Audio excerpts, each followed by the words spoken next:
Fantastic. Thank you, Kathy. Thank you. At this time, at 10:01, I would like to call the 187th meeting of the New York State Board for Historic Preservation to order. Today is Tuesday, March 10th, 2022. We are meeting via WebEx, hopefully for the last time, as the COVID situation is improving. There is a contingent of people at Peebles Island Auditorium in Waterford, and most of us are attending remotely. As is our custom, I am welcoming everyone, calling the meeting to order, and we'll do the roll call. I would ask the board to go around the horn and introduce yourself briefly in terms of your profession and your position on the board. My name is Doug Pirelli. I'm the board chair, serving a second term and a previous board member. I serve in a role as archaeologist on the State Review Board, of which there are two, and I am a clinical assistant professor of anthropology at the University of Buffalo.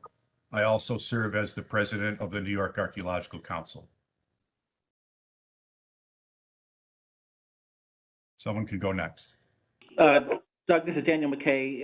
In serving as secretary, let me just go through an alphabetical order for you. I will call names. Fantastic. Thank you, Daniel. Aldrich. Hear my name? Wint Aldrich, you heard Yes. your name. Thank you. This is Wint Aldrich. I'm the former Deputy Commissioner for Historic Preservation and have been in one capacity or another involved in the board for about 35 years. Thank you, Wint. Carol Clark. Good morning. I'm Carol Clark. I'm an adjunct professor of historic preservation at Columbia University.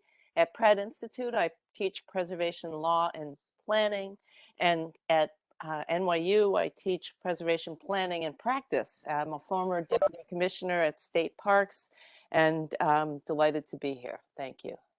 Thank you, Carol. Welcoming Brian Irwin, our new board member.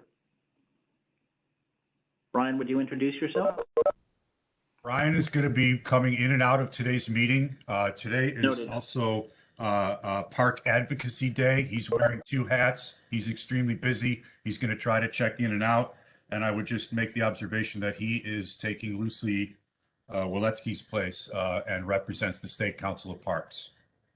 Thank you, Doug. So we will advance to Kristen Herron. Good morning.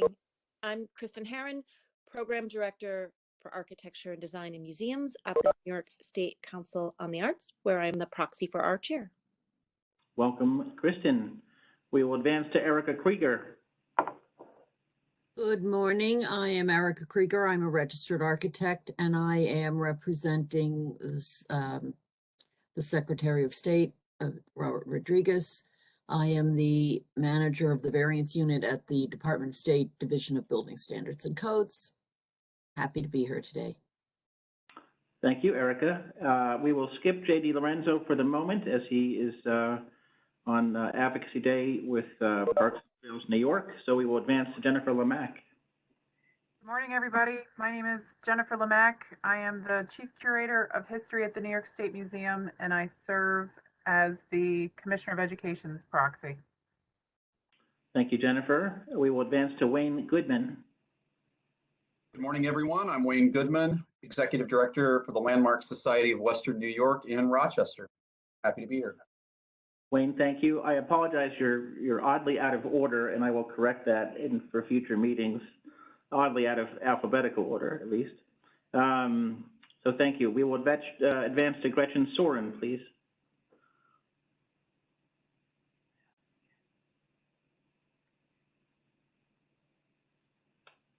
Okay, Gretchen should be joining us shortly.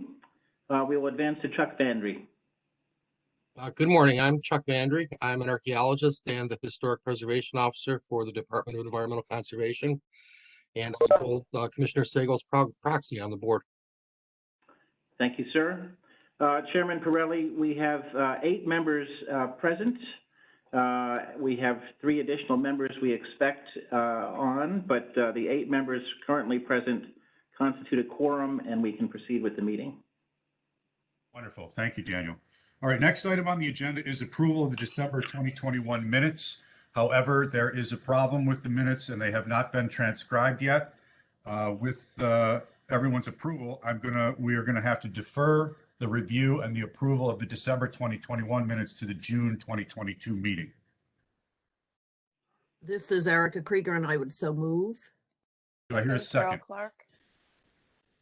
All right, anyone opposed or abstaining? There being none, we pass that by unanimous consent, and we will approve the December minutes at the June meeting. I do apologize for that issue, but I look forward to getting you a full record shortly. Just try not to mention your name, Daniel. I'm not mentioning my name either. Okay, next up on our agenda is the Deputy Commissioner's Report. Daniel McKay. Thank you, Doug. A full report today, followed by a supplemental report from Dan McEnany that will cover some of the ground I usually cover in my own. It really has been a busy stretch since the December meeting, and let me give you some key updates. The agency named Dan McEnany as Director of the Division for Historic Preservation.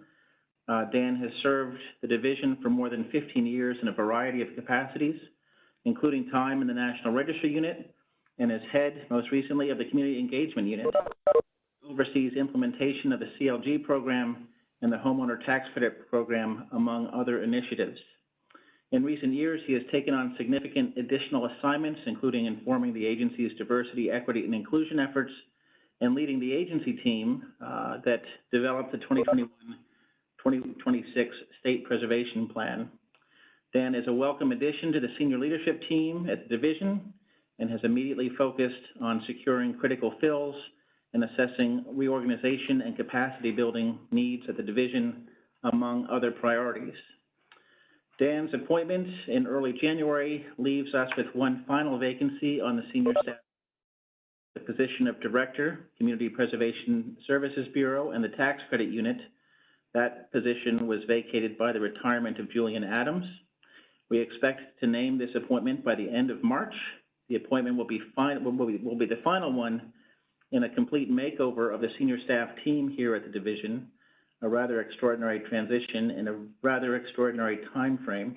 And I also look forward to the successive fills at the unit management level that have been created by these promotions and advancements. There are other hirings to report as well. William Floyd has joined the Compliance and Tax Credit Unit and has a territory that includes the Adirondacks and North Central New York. William started in mid-January. He has a master's in preservation from the University of Vermont. Bradley Russell joined the Archaeology Unit in early January. He has a PhD from SUNY Albany in anthropology with a specialization in Maya archaeology. He has been a field manager for the SUNY Albany Mesoamerican Field School for decades and previously worked for Hartkin as a project manager. His territory stretches from the eastern southern tier to the western Adirondacks, and we are thankful that he has joined the Archaeology Unit. We will be naming our new framing and gilding and furniture lab conservator positions by at the June meeting. Staff at the Bureau of Historic Sites interviewed candidates in February and is finalizing those two conservation lab hires this week. The Bureau has also added a new curatorial position. After Amanda Massey was promoted to Curator 2, we have hired Victoria Reisman to a Curator 1 title. Victoria has a Master's in Museum Studies from the University of Sydney in New South Wales and has served as Curator for the Museum of Racing in Saratoga Springs for the past 12 years. I want to cover some state budget and policy issues. The executive budget proposal released in January included major highlights for the Office of Parks. Our annual capital spending authority was increased from $120 million annually to $200 million annually in this proposal. The executive's 5-year budget plan maintains this level of spending for 5 years. So there was a planned, not yet passed, but planned $1 billion commitment to New York State Parks capital projects over the next 5 years. Greg Smith at the Bureau of Historic Preservation was asked by the agency to submit plans for $8 million in capital project spending for this coming year. Those plans and the spending level will be finalized this month, and we will report out on final planning and spending in the historic site system at the June meeting.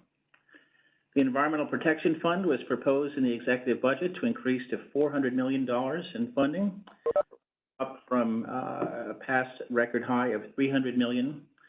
This is the agency's funding source for park and historic site acquisitions and expansions, the agency's primary grant programs for municipal park development, state heritage areas, and historic preservation projects. Those 3 programs run through the CFA. And for the division, EPF funds are used for interpretive program development for the historic site system and the hiring of specialized staff, such as our current position, interpreter of African American studies, and our planned new hire, interpreter of Native American studies. So this is key funding for the agency, and it is this, the EPF and the capital program budget are among the highlights that Brian and Jay are advocating for at BTNY's lobby day today at the state legislature. The Environmental Bond Act was also included in the executive budget proposal. It is slated to be on the November ballot. The agency will utilize funds from that program for additional park acquisition and development needs if passed in November. The executive budget proposal also announced plans for a new state park in Rochester at High Falls. This will catalyze environmental cleanup and remediation of the lands below the falls and subsequently redevelop those lands as parkland along the Genesee River. Finally, I want to note that Governor Hochul signed legislation establishing New York's Revolutionary War Commemoration Commission. 2026 will mark the 250th anniversary of the signing of the Declaration of Independence. This commission establishes lead agency roles for the Office of Parks and the State Education Department. I would expect that appointments to the commission will be filled by June. The first order of business will be to establish a strategic plan for the state's commemoration period. The commemoration period in New York State is notably long and appropriately long. It stretches from 2024 through 2032. Over 50 state parks and historic sites have a primary or secondary affiliation with the Rev War, and connecting these sites and stories to sites maintained by national and local partners will be a key focus for the agency. I would typically make a report out on programmatic activity, but I'm going to defer that component of that report to Dan McEnany's report on congressional meetings that are underway this week. Daniel, does that conclude your report? As such, it concluded my report, sir.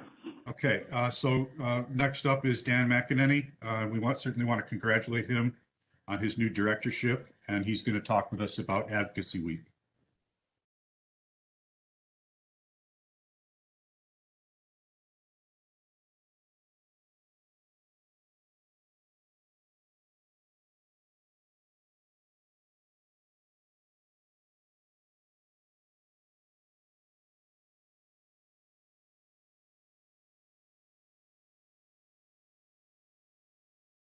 Okay, we're just switching screens here, and Dan's working out some of the bugs, so sit tight. Yep. Take your time. We're ahead of schedule. Thank you.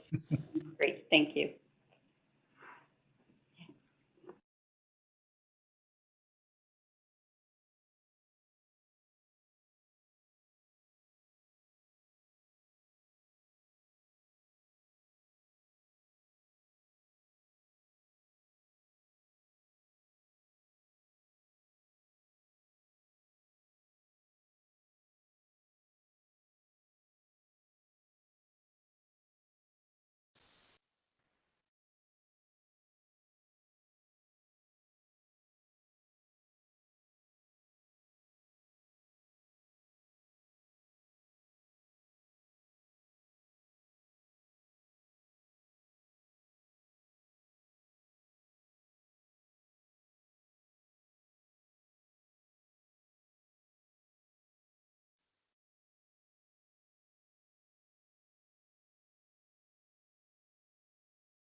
Dan's initial slide was visible a moment ago and no longer is.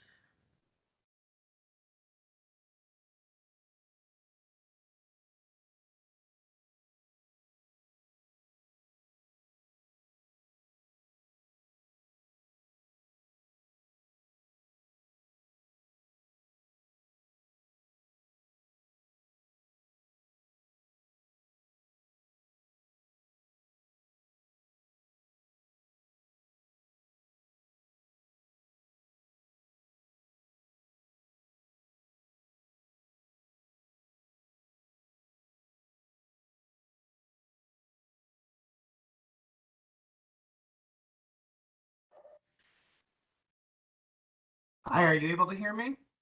Yes. Wow, this is a great way to start off as the director, to have a complete technical meltdown. I'm really feeling very, very proud of myself right now. Yes, well done. Nice start. So with that, I'm going to go completely without visual aids, which seem to have shut down everything in my office. Wow. Okay, because we initially could see that first slide and the second slide. Yes, I think we should talk about it some more, as I'm not completely sweating right now with panic. That was All right, I'm extraordinary. going to mute myself. Go ahead, Dan. Okay, so as you heard a little bit referenced today, there is state parks advocacy today, but this is additionally Federal Advocacy Week. This is organized by Preservation Action and the National Council of SHPOs. Our office has a long tradition of what I consider to be leadership in the role of federal advocacy related to our appropriation, as well as the different acts that come out to support historic preservation. Daniel McKay currently serves on the board of the National Council, and Ruth Pierpont before was the head of the National Council. So it has been my pleasure for 8 years of my career to lead this effort in getting and seeking our appropriation for the Historic Preservation Fund. To date, because we are midweek, we have met with 12 congressional members and Senator Gillibrand's office to discuss the Historic Preservation Fund. Francis Stern and Christina Vogvolji lead a very heroic effort in scheduling every one of these meetings, as well as creating a very individualized information sheet to characterize all of the work that we do in the office through the fund that is impacting the individual districts. We have an additional 5 meetings set up with congressional leaders, and we have a meeting with Schumer set up later on in the week. So if you can imagine 27 congressional offices and 2 senators, New York State, does pretty much extraordinary work here, because that's a huge effort to secure this much attention. And we are very lucky to have representatives who take extreme interest in our work. Without my visuals and sort of a little bit of a summary here, the way we go in, which is sort of a bit like a pitch, is we give a characterization of everything that we've done this year. Now, with just yesterday's passage of the spending bill, we were finally got word of our FY 2022 HPF appropriation, which it is now at 173 million for the nation. That translates to about roughly 1.72 million for the New York State SHPO. This covers just about probably 40% of our operational costs, plus 10% of that fund going to New York being passed down in the CLG grant program. Those funds total about $181,000 that we're able to pass down to local municipalities. This is our opportunity to report out that we did over 12,000 Section 106 reviews, about 7,400 of those being substantive reviews. In the past fiscal year, we completed 82 National Register nominations, as well as added over 1,100 sites to the state's inventory. One of the big pitches, too, is that we talk a lot about the Historic Tax Credit Program, which has reached a milestone of 16.5 billion since 1993. That is big news, and with the National Park Service's coordination, they also release figures for annual reports to support our efforts and discussions with the representatives. And New York State once again leads in the past fiscal year in the use of historic tax credits. Yeah, very good news. We have, used the tax credits in 61 of the 62 counties of New York. The general talking points are historic tax credits, of course, return money to the Treasury. New York State's tax credits have generated about 1.375 billion in local, state, and federal tax revenue. The historic tax credit usage has created over 74,000 jobs. And great statistic that we were happy to report out this year, 46% of the residential development using historic tax credits is to support affordable housing units serving communities in both rural and urban areas. This is an opportunity for us to push the current tax credit enhancement bill, which currently has seven bipartisan members on that bill, with Congressman Tonko agreeing to sign up just yesterday. The essence of that bill is to support small businesses, smaller investments of 2.5 million, raising the credit to 30 million, as well as an extension of 30 million on credits for pandemic relief. There's also technical changes that will allow other small businesses to come in, providing relief when it comes to the adjusted basis. So that's also a good opportunity for us to talk about that. But the main effort truly is to get signatures on the FY23 appropriations request. We are pretty competitive with other states, trying to get as many as possible. We've been great leaders in that respect. But this year was a little bit different because we in past years fought for an increase over 150 million for the HPF, which had been capped. The HPF itself is derived from funds from offshore oil well leases, which is not exactly, it's not taxpayer money. It is spending nonetheless. But we face sort of a different crossroads with where the HPF is going. It was established in 1976. And really, it was to take an unfunded mandate through the Historic Preservation Act and to provide the support to the network of SHPOs. What we have seen with the HPF is that generally it has grown significantly. As I said, the last one went up 170 now. And there's demonstrated need. However, the support to the SHPOs has remained pretty level comparatively since 76. What has made the HPF grow so much is the amount of grant programs within there. Those grant programs include, we include also the TIPO tribal support through there, but the grant programs include historically Black colleges, Save America's Treasures, History of Equal Rights, the African American Civil Rights, underrepresented communities. The semi-quincentennial grants have just been introduced through this, and the Paul Broom Rural Revitalization. So the request this year comes both that people support a request of 200 million, an increase to 65 million for the SHPOs themselves. But the important push this year is also the Historic Preservation Enhancement Act. The goal of the Enhancement Act is to permanently reauthorize the HPF, similar to the LWCF. So when we go and we do this big pitch, we talk about the district, we talk about the impacts to the nation and the state. Our request this year, which we are joined by the Preservation League, Katie Como, Andrea Goldwyn from the New York Landmarks Conservancy, Daniel and I make a three-pronged request. One is signature for the next appropriation, which given this year, we may wait an entire year to find out about. Efforts to support the Historic Tax Credit Program, which would also mirror enhancements that have been made through New York State, and signatures for the Historic Preservation Enhancement Act for that permanent reauthorization. I suspect that we will be pushing for that permanent reauthorization for a few years and hope to have it realized in my career. So, any questions about the Historic Preservation Fund? How is the response going from political leaders? It's great. I definitely feel last year was a little tricky. It was the first time we did it in Zoom. It's far more fun to be in DC, making 20-minute pitches and running from office to office. You definitely get more of a human connection. But this year, I would say that the second round of being on Zoom calls, we have a lot more engagement.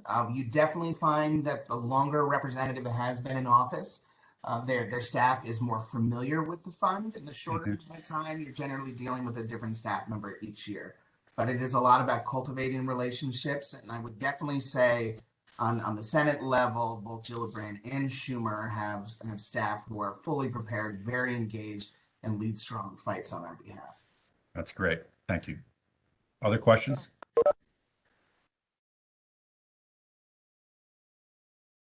All right. Thank you, Dan. Again, sorry about the technical glitch there. Did you only have those two slides? Yes, and I can distribute those to the board, so I'll send those out. Yeah, send those around. It'd be nice to see them and have a backup for the information in case we want to talk about it with people that we know. All right. I assume that the legislators are just blown away by the success of this program and the amount of money that generates more money and results in, nice rehabilitation and adaptive reuse of a lot of buildings. We definitely have a certain amount of confidence coming in saying that we lead in the listing of National Register nominations, Right. tax credits, consultation reviews. However, we can't be too confident because as we've seen that appropriation to support the offices has not increased, and we have to be supportive to the full network of SHPOs who really operate with at times, up to a third or a fifth of the amount of staff that we have the luxury to have in our office. And that is really because also New York State is very generous in matching the HBF. Well, thank you, Dan, to your staff and all the people you mentioned and all that good work you're doing to keep this ball rolling and getting bigger. All right, thanks. Okay. All right. So now that was a nice lead into the comments that I'd like to make, because the board obviously has a role to play in the approval of the National Register nominations and other roles to play that we could explore. I want to begin by thanking the board for their participation. And I want to stress to the people listening and for this recording and posterity that we're volunteers. This takes a lot of time and effort and relies on our individual areas of expertise. And if you think about the composition of the board based on the introductions that we did today, there's a diversity of people from across the state and agency representation and subfield representation in terms of archaeology. And which brings me to my next point, our comments on the National Register forms. Since the last meeting and in response to the slate of forms that we have before us today, there has been increased board action and more comments on the National Register forms. And this is always, always, always a good thing. We have to keep this going. It's good for the process. It's good for people to understand our perspectives and what we bring to the table here. In particular, I want to thank Gretchen Soren and Kristen Herron for their comments, specifically dealing with social history. We have a couple of National Register forms today that rely on criterion A only. And these comments are generally geared towards an increase of the exposure and our understanding of African-American cultural heritage and Native American cultural heritage and how these things are represented in the social history on the forms. I want to also stress that the State Review Board is not a rubber stamp. We're a review board with an important decision-making role. And an approval of National Register forms should not be a foregone conclusion. However, the forms are almost always wonderful and fantastic because of the great job that the staff does in preparing them for us. My third point, a big driver of this process is the tax credit program, as you can tell from what Dan just said. This is really important for historic preservation and the adaptive reuse of old buildings statewide, particularly in urban centers. And so my fourth point, stemming off the emphasis on the tax credit program, which is a bit of a driver of the slate of nominations that we get, I'd like to ask the staff if they could respond to the question, what factors lead to the slate of National Register nominations and candidates that we review at each meeting? Who sets the priorities? Is there a backlog? And how important is the role of the tax credit program? I'm not sure who's willing to take the first stab at that, but go ahead. Right. Yes. Sorry. I'm sorry, Doug. Are you asking staff or are you asking board members here? I'm asking staff. Okay, got it. Sorry, we're trying to give some assistance to Gretchen Soren, who's having a hard time getting in, so I missed a little bit of that. I apologize. As far as setting the sort of priorities, obviously we can't always control sort of what comes in the door from day to day. And as we know, the majority of the properties, for example, at this meeting and at many of the meetings, come to us through the Rehabilitation Tax Credit Program, the commercial rehab tax credit program. I think we have something like maybe 15 or 16 on the agenda today that are coming to us through that program. So those tend to be prioritized. It's partly driven, obviously, by getting these buildings back into service through the rehabilitation, through economic development, yet preserving the character of these historic buildings. So we do, we're on a time clock for those. And in terms of when initially an application comes to us, it's a three-part application. Now, Castle Frank, working with my staff, the National Register staff, is the reviewer and works with all of the staff to kind of first look at projects that are coming to us where we have to determine eligibility through a Part 1 application, which is essentially a draft nomination. And that review is a lot of back and forth with the consultants, and then we send that on to the Park Service, this sort of draft nomination, Part 1 application, to get approval, certification that it is a historic structure, so they can then, the owner, the developer can proceed with, with the actual proposed work and so on, working later with our technical reviewers. So that is largely driven, it's an economic sort of engine, and much of what we do on the agenda, as you can see, is driven by those projects. We also have, for example, today, a couple of nominations that have come to us that are part of our homeowner tax credit program. So as part of getting the credits and being approved, you must be, again, a qualified historic built structure. And part of that includes getting, listed on the National Register of Historic Places. So I would say those are two big drivers of kind of what ends up on our plates and on our agenda. Other nominations come to us through other avenues, depending on sort of partnerships that we have with organizations. We always have on what we tend to call honorific nominations, where sort of just for the pride of place. We will have property owners, sponsors come to us, for those listings. So the other thing that will be a driver of what we bring forward, not just honorific, but also, for example, we have municipalities that might come to us and nonprofits that own historic buildings, and they may be interested in pursuing an Environmental Protection Fund historic preservation grant through our agency, or heritage areas through EPF. So that's another thing, is the availability of grants. Also, many of you know about the New York Landmarks Conservancy's wonderful program called Sacred Sites. So sometimes you'll see churches coming to us. Again, it's all about not just pride of place, but as being the caretakers of those special places in our communities. The property owners want to care for those buildings. So being determined eligible and then becoming listed opens up the door to funding possibilities.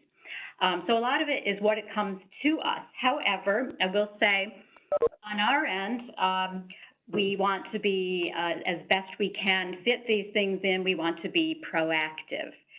So, for example, we have been very successful in the past, and we will continue with those efforts at applying to the National Park Service for grants, particularly for underrepresented communities grants. We have also obtained a civil rights grant. And so that is where we become proactive. We would prepare a grant application. We have received, for example, I think we're now on our 5th grant for working with, again, the partnerships are very important, working with our New York City LGBTQ history project. So we have secured grants from the Park Service for that. We received one for Puerto Rican casitas, and we've got other ones that we would like to apply for in the future. So that's where we try to form a partnership, get a consultant, and working with our agency, we want to really kind of go out there and solicit those grants. And so those are kind of the different avenues and kind of how we prioritize. There is always, some back and forth that we have with whoever's preparing the nominations. So part of it is, we have those nominations that are written by professional historic preservation consultants.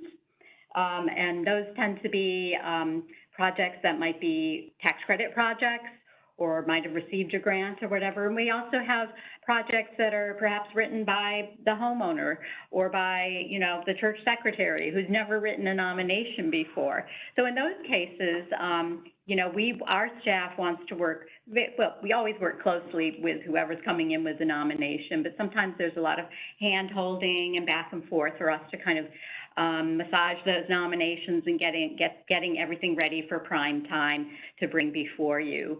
The other thing you might not know about is occasionally we get some applications for determinations of eligibilities for properties that may not have integrity and may not meet the National Register criteria. And those are things that, at a staff level, we make those determinations. We often have peer reviews, and sometimes properties won't meet the criteria, and so they won't go forward to nomination, or sometimes they need more research. So that was kind of a long-winded response, and I don't know if anyone else from the staff want to say anything, or if board members have any questions to that effect. I will open it to the floor. Yeah, that's a fantastic response, and it's not long-winded. It's really quite nice to hear, and we really appreciate that. Questions and comments? This is Wint. I don't hear the wonderful long-time program of survey mentioned as a possible source. And I hope that with everything else that the staff has to do and that the whole agency is committed to, that this original process where SHPO began so many years ago has not gone by the boards. I realize that in nominating a district as we are out in Western New York in this session, that it is tantamount to a survey of a community. But there are so many parts of the state that are rural in character, where there's wonderful things that aren't going to be picked up, that ought to be subject to survey. There are also cultural landscapes, another initiative of some years ago that I'd like to see resumed. So, Kathy, I don't know whether this is something that is inherent and didn't need to be mentioned, but I just am asking. So glad you brought it up, Wint. That was one thing I neglected to discuss, because you're right, some of it is inherent, but absolutely, I forgot to mention, as in my little spiel there, one of the things that is very supportive in communities throughout the state, especially in some of the smaller villages in upstate, in the North Country, et cetera. A couple of things. Obviously, we have our wonderful partners at the Preservation League, and they, of course, fund, in fact, the applications are due in mid-April, I believe. Every year they fund cultural resource surveys throughout the state. So we work closely as people apply for the grants, and then if they've received the grants, whether it's a municipality. And again, a lot of this is like, we'll get like, hey, I hear about this wonderful historic homeowner tax credit program, and gosh, can my village, I've got homeowners that might be interested. So, there's a lot of survey work, yes, that our staff, that's why we're called the Survey and National Register Unit. We do review lots and lots of surveys, some of which are funded through the League. Many are also funded. I neglected to mention our Certified Local Government, or CLG program, right? So we have, oh dear, how many CLGs throughout the state? About 75 or so certified local governments in New York State that have adopted the preservation ordinances, and those and go through a process to be certified. And those communities can come into us every year, and they do, for to apply for grants that can fund surveys. And then oftentimes these surveys are the basis, they're the groundwork to get us moving forward in a subsequent year, for example, to actual listings. So absolutely, that's important. And I do want to say, and I've got Chelsea Towers sitting here right next to me today, who's manning WebEx. We also, and I've never shared it with you folks, and maybe some meeting we can do this, we have a wonderful mobile application and desktop application called Trekker.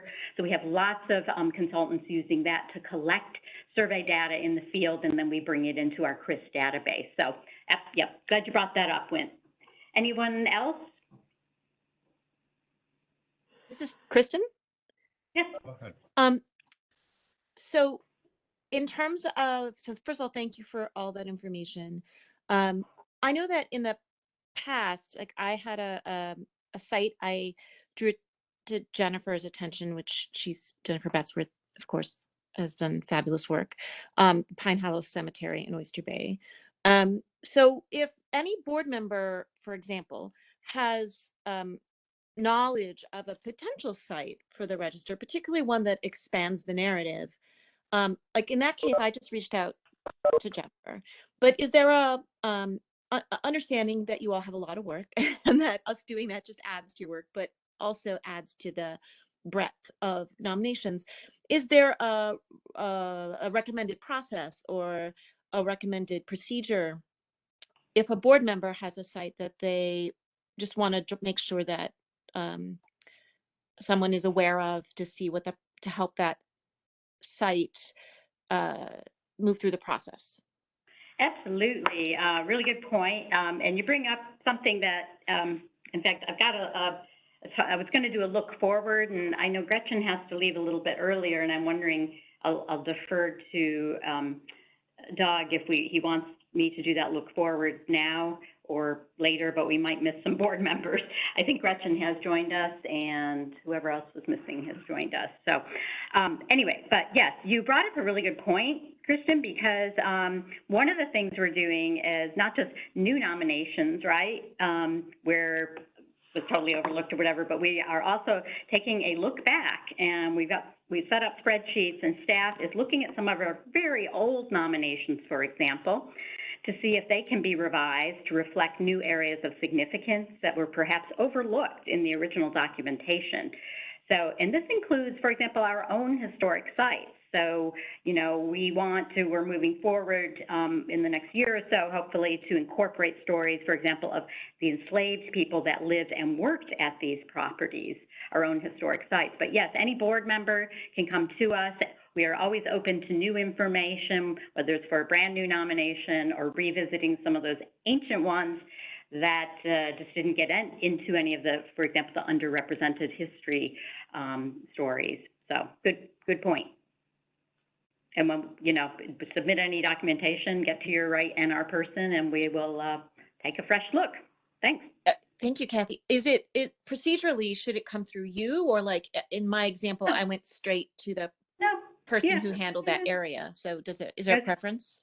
No, go straight to the staff person. Okay. They're the subject matter experts. Absolutely. They, you know, everyone, they know their people, they know their territories, or they're learning their territories.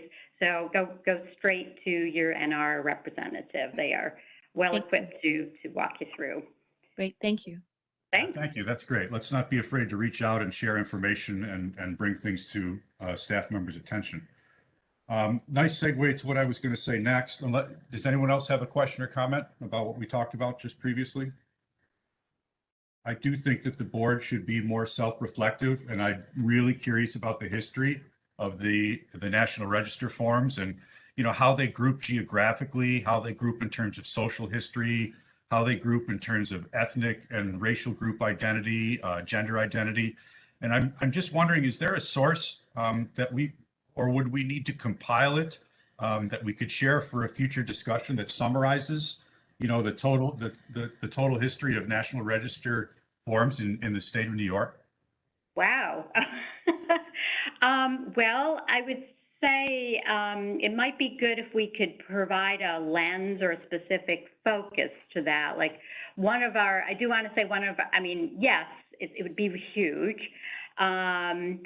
we probably could gather that. I'm wondering if we have started, as I said, reflecting particularly upon underrepresented communities, and we have started a spreadsheet looking at old nominations and where we want to go with new nominations.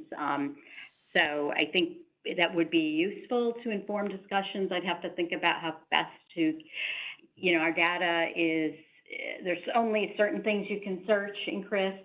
So, but we have started developing one for underrepresented. Did you have anything to add, Daniel? No. So yeah, that could be helpful. Yeah, maybe it's asking too much. Maybe we could just look at the past couple decades and see, you know, if, how they play out in terms of groupings. Okay, well, if you, what would be helpful if you wanted to provide me with the fields, the areas, you know, if it's areas of significance or whatever, whatever it is you and the board members are looking for, we'll see what we can do. And you want to look back like 5 years, maybe 10 years? Yeah, it would be just interesting to see what the pattern is of the last 5 or 10 years of National Register nominations. Okay. And you know, I'm not suggesting that the board drive the process of what we review, but it would be nice. And I wonder if there isn't an opportunity for us to have some influence or some say in what the priorities are and what we would like to see. Yeah, and that kind of rolls into what hopefully I can go into next, but yes, just give me, I need to know what fields, so if the board wants to either talk now or Doug, if you want to coordinate and get back to me with what sort of areas of significance or fields you're looking for, because it's going to have to be pulled as best we can from our CRIS database. Absolutely, yeah, not something we're going to decide on now. That'll be a separate behind-the-scenes conversation. Okay. We can bring that information forward at another time. Just one more comment, and I think, Kathy, you want to do the look forward now because this is a nice segue to that.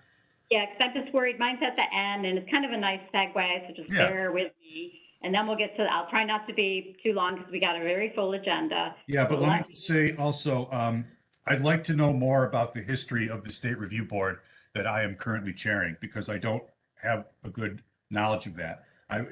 Kath LaFranc shared the list of past members with me, moving towards some kind of conversation and information sharing and discussion about that. I proposed this before the meeting started. I'll say it again. I think we should study our own history, learn where we come from and where we're headed. I propose for consideration informally right now that we contemplate having a board retreat or some kind of board specific meeting where we talk about who we are, where we came from, what our role is, because the State Review Board, reviewing National Register nominations is not the only thing that we could conceivably do. And we should consider other things that we could be involved in and come together more tightly as a group. So I hope that's interesting for other people. I think that's a great idea, and I think we'd want to, I know Kath is on the line, but we definitely have to be talking to Kath LaFranc, who knows the whole history. Absolutely. Really good ideas, and yes. And again, not something we're going to decide on right now, something to cultivate behind the scenes and bring forward at a future meeting. But I just want to get that into the minutes and keep it on the agenda and on the front burner. Right. Sounds great. This is Wint. I would just add to that very good suggestion of yours that examples of the actual forms, going back to the blue forms, which were very rudimentary in the 1970s, and then forward as it became more sophisticated, more elaborate, and containing more and more information and background information to the wonderful dissertations almost that we have today, would be, I think, very informative as an aspect of the development of the board's function. Thank you, Lynn. Fantastic suggestion. I couldn't agree more. When you and I will go to a bar somewhere and put it all together. Well, if you guys are going to a bar, I'm coming too. we know all the dark secrets, don't we, Wint? All right. Okay. That'll be a private meeting. Yes, we do. All right. All right. Go ahead, Kathy. Okay, so I'll just quickly go through this because I know everybody's anxious to get to the meat of the meeting, our actual nominations, but I did want to do a little look forward. I wanted to do it now because some people may be stepping out, a little bit earlier. So we have brought to the board many nominations through the years that tell the stories of underrepresented communities.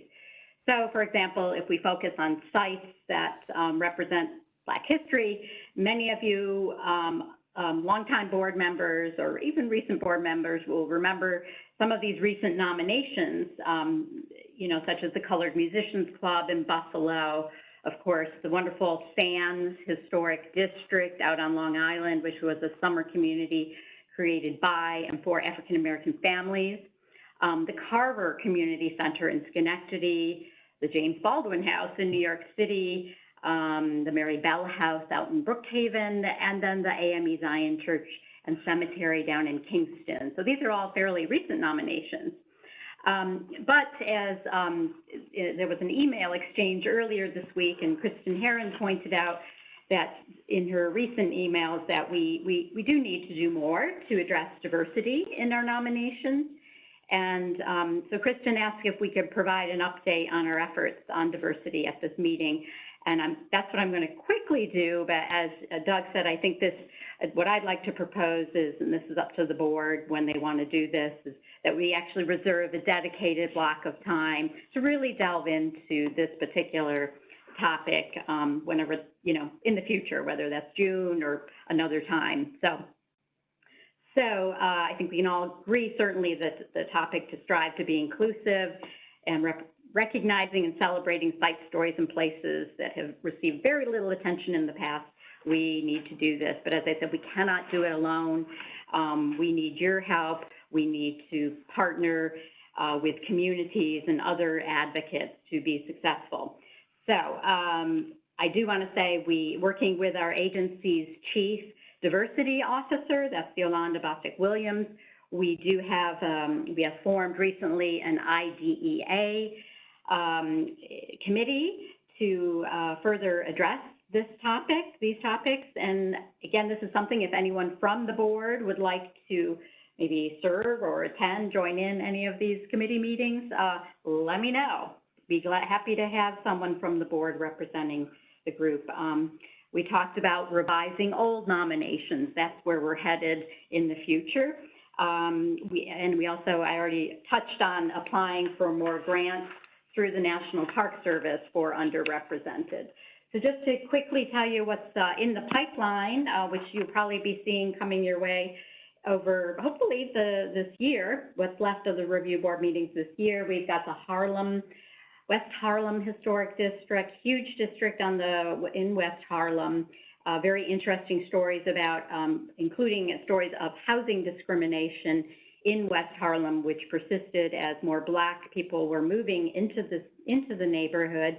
And you had people like leaders like Reverend Adam Clayton Powell Jr., Dr. Charles Ford, and others who were fighting against racist landlords by buying and racially integrating apartment buildings on Riverside Drive. So this is going to be an interesting nomination. Another one a little further out is the East Central Harlem Historic District. This is also underway and being prepared. Really important, for example, for its ties to Harlem's Black culture, its history. Notably, we have Langston Hughes House here that we're seeing at the center slide. We also have in 1969, the Black Theater, the National Black Theater, which is very important, and it was the longest owned and operated by a woman of color. You will be seeing, I think, at the June meeting for sure, the BUILD Academy's nominations. BUILD is an organization that was in Buffalo in the 60s and 70s, and BUILD stands for Build Unity, Independence, Liberty, and Dignity. And this was a Black advocacy organization. They took on topics from employment, job training, housing, labor discrimination, education, and so on, parks, policing, et cetera. So you will be seeing 2 nominations. Carrie Trainer and Annie Shentag have been hired. They are consultants historic preservation consultants, and they've developed a contact statement, and they'll be bringing forward these two Build Academy schools at our next meeting. And this was funded by our National Park Service African American Civil Rights Grant. So that'll be interesting. Also in Buffalo, pretty proud to, hopefully, we just did an eligibility for Buffalo's oldest African American newspaper, the Buffalo Criterion Building. So that hopefully will be coming forward. This one, also in Buffalo, this is actually coming out of more survey, and it, again, was funded by our civil rights grant. We would love it if we can kind of get through to the owner and seek her blessing to actually list the property should she want to have this listed. But this one is really cool. This is the new Skateland Arena, and it was a Black roller skating and entertainment value starting in the late 60s. And Rink's really fascinating history here. It gets into embracing popular Black music, total different skating styles, and the whole importance of strengthening social ties in Buffalo's East Side neighborhood. And then one other one in the pipeline at some point will be the George and Theodora Bragg House in Elmira. This couple, they're very active in their community, longtime active members of the local NAACP. And George is very important because he was the commissioner of the Elmira Housing Authority from the late 50s up to 1979. He was very interested in advocating for affordable housing for the elderly, persons of color, for disabled. And in fact, one of the high-rise buildings in Elmira, one of the projects is named after George Bragg. So these are all things in the pipeline. Just wanted to share to kind of touch on what Kristen had asked for, and we can talk more in the future. So thank you. Any comments before we get started on our nominations? I have a couple comments. Okay. Did you sort of invite some board members to attend a diversity committee meeting that you guys have for a grant? Yes, we have our IDEA committee, which we just kind of put together, a couple of months ago. We're having our first meeting coming up. And so if someone would, or anybody wants to join, there'll be remote meetings. They can join us through WebEx. And yeah, happy to have a board presence at those meetings. Okay, so this is the first we're hearing about this. Maybe some people would be willing to take you up on that offer if we were informed of it and knew sort of when and how to participate. Sure. You just shoot me an email. And if you're interested, we'll invite you to the meetings. Yeah, if you could, can I request that right now as we're speaking and ask you to send a meeting invite to the board members? Yeah, we'll do it after the meeting. So is there any benefit to board members trying to reach out to the folks at the new Skateland Arena and just talking to them one-on-one to allay their fears about the National Register process? Yeah, we have tried. It's difficult. This is where nominations can be, like when we want to be proactive and list something, and it's kind of weird for us to be, but we send out a letter to the owner. The original owner, he passed away, but it's now owned by his wife. Mm-hmm. And we sent her a letter explaining what the project was. We said, also the building needs work. I think they were trying to crowdsource a few years ago for some funding for the building. We talked about potential tax credits. We involved, but we never got a response from that letter. I found a phone number, didn't get through to anyone, and our friends at Preservation Buffalo Niagara, one of them lives around the corner from there, tried to contact the owner. So we haven't had any luck getting through to her. So I don't think it would help. Yeah, I don't want it to look so top down. It's better if we also checked with the Buffalo Planning Department because they have community liaisons, and the community liaison unfortunately didn't know the owner and didn't know someone that knew the owner. That's the toughest part, is kind of getting trust and knowing the players.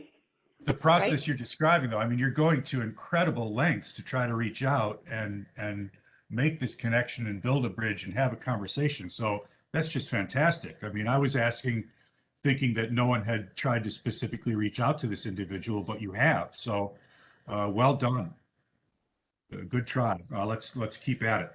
Yeah, it'd be so fun to have All that. right, so I really appreciate what you said about the diversity issues and the nominations that are coming. But one of the things that happened in recent discussions about this slate of nominations referred to the diversity that was referred to within individual nominations. I just want to turn back to that and close with that briefly in terms of African American cultural heritage and Native American cultural heritage. I'm going to probably bring this up again when we're going through individual forms. I just think that when social history is in play as a criterion for National Register eligibility, it shouldn't be, sort of a sugar-coated, fluffy history. It should be as in-depth as it can. And I'm not criticizing the quality of research and writing that's on these forums because it's fantastic.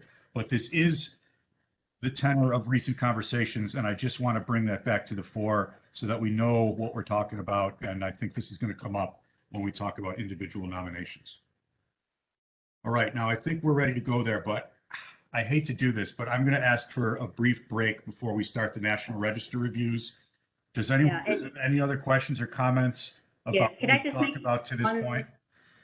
Can I just make one comment? I think, because we were calling the roll call, I think a couple people, I just want to confirm, Yep. have joined us. So if we could double check, Well, Daniel. now wait a minute. As is our custom, if people have signed into the meeting since we started, it would be wonderful if they could introduce themselves Right, and what their role is on the board.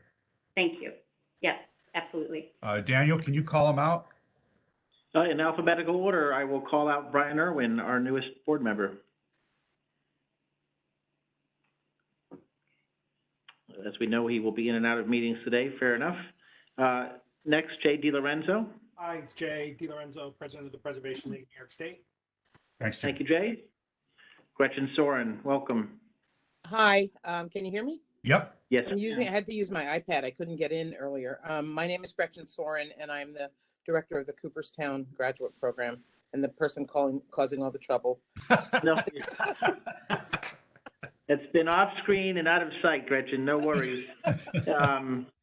Doug, with Gretchen and Jay introducing themselves, that brings quorum to 10, with the acknowledgement that, and we may see Brian join later in the meeting, and also acknowledge that Jay may need to drop out based on his advocacy meeting schedule. So we do have quorum even with or without their participation in each specific nomination.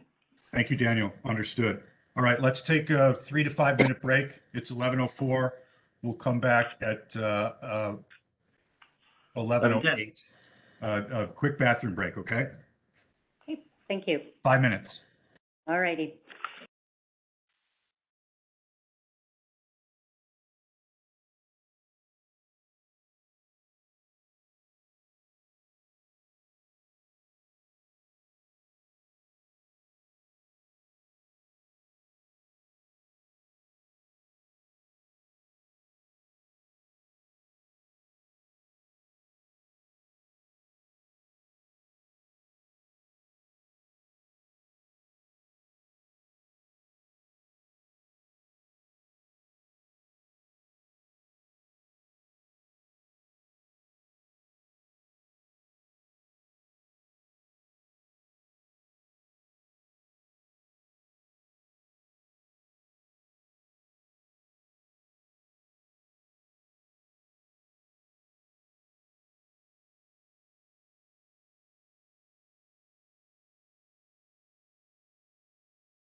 Okay, I'm back and we'll get started in another minute or two.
Okay, I think I'd like to call the meeting back to order.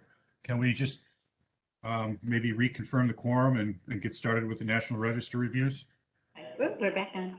Okay, all right, do we have a quorum? Yeah, I assume people are still here unless they've checked out. Just take a quick look. Okay. Okay, all right, I'm just gonna do a little introduction and then we'll get moving here. So, we're back on. I want to thank all of our guests for joining us today. A special welcome to all of our building owners, our nomination sponsors, consultants for all the work you put into the nominations, working closely with our staff to complete today's proposals. Out of the, as I said, we have many, many nominations that have come to us as commercial tax credit projects that already have approvals from the National Park Service. A special thank you to Kathleen Frank, who works with our staff to review these Part 1 related nominations. And I will ask each staff member who's, after you give each in presentation, if you'd like to introduce your nomination sponsors or guests, whoever is attending. And of course, those guests, please say, you know, if you're attending, who you are, and you're certainly free to say some words, whatever you want to say, and offer some additional insight into what makes your building so significant. And we're just happy to have you here. So with that, we will begin with Linda Mackey, starting with Boulevard Houses. And Linda, just let me know when you want me to advance. Okay.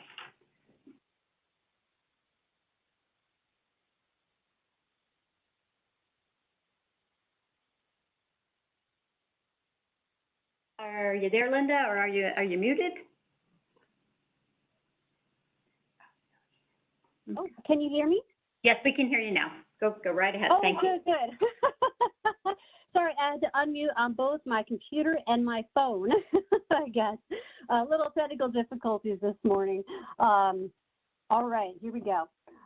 Boulevard Houses is a public housing project located in the neighborhood of New Lots, Brooklyn, on the eastern edge of the borough in Kings County, New York.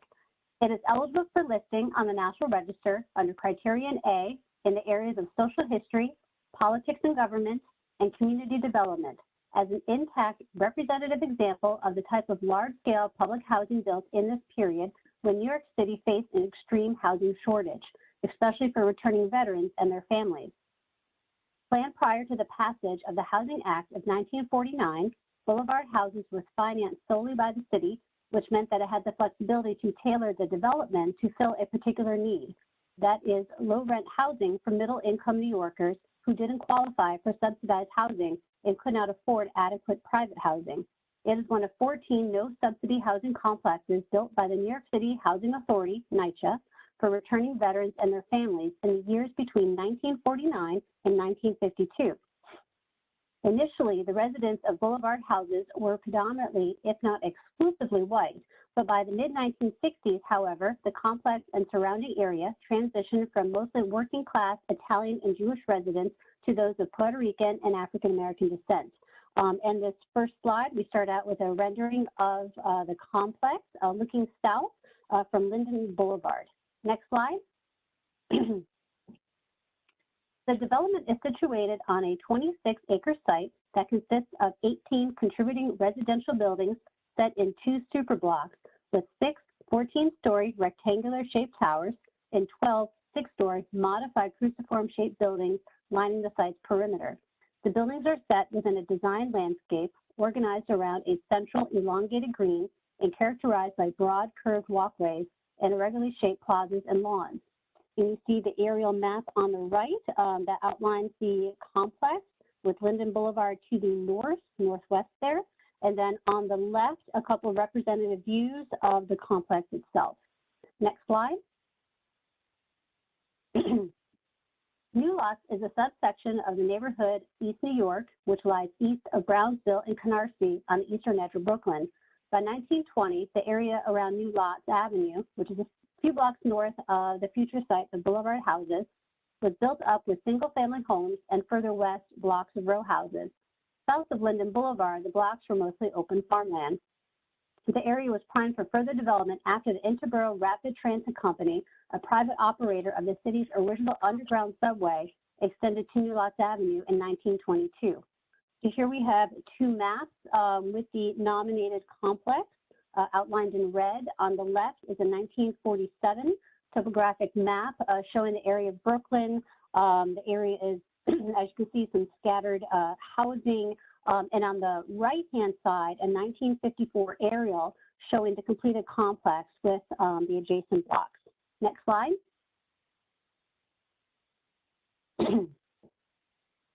Boulevard Houses is also significant under criterion C for architecture and planning as an intact example of a high-rise public housing design based on modern urban planning and design theory popular during the mid-20th century. It was built between 1949 and 1950 for NYCHA and designed in a simplified modern style adopted for public housing projects by the architectural firm of Kelly and Grusin and landscape architect Michael Burris.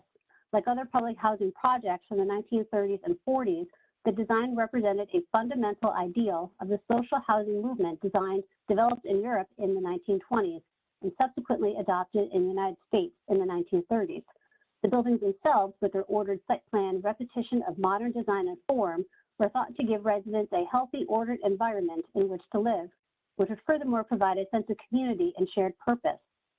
The design for Boulevard reflects these ideas, but it is executed in a more modest scale. And here is a 1951 historic image.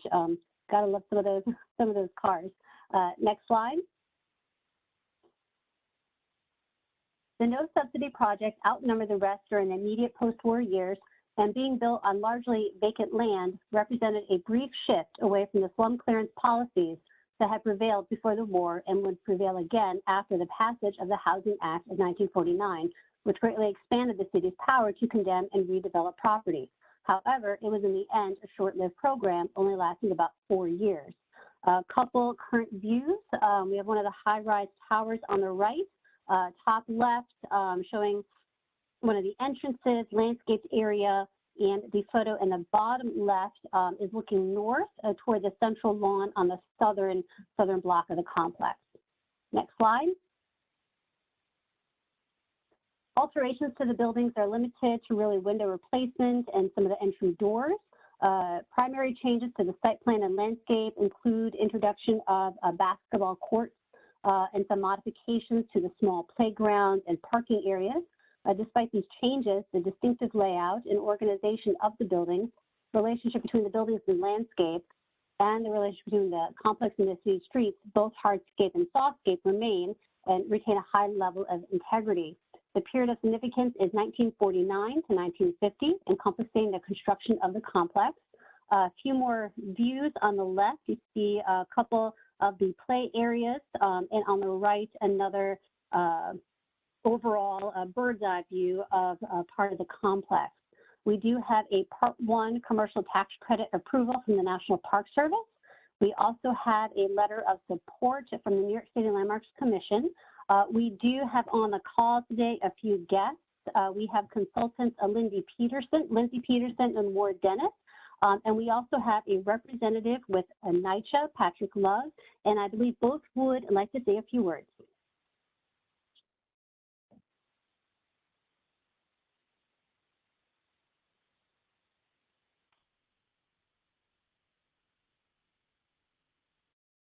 Yeah, if the guests would like to introduce themselves and say what they'd like to say, we're certainly welcome to hear it.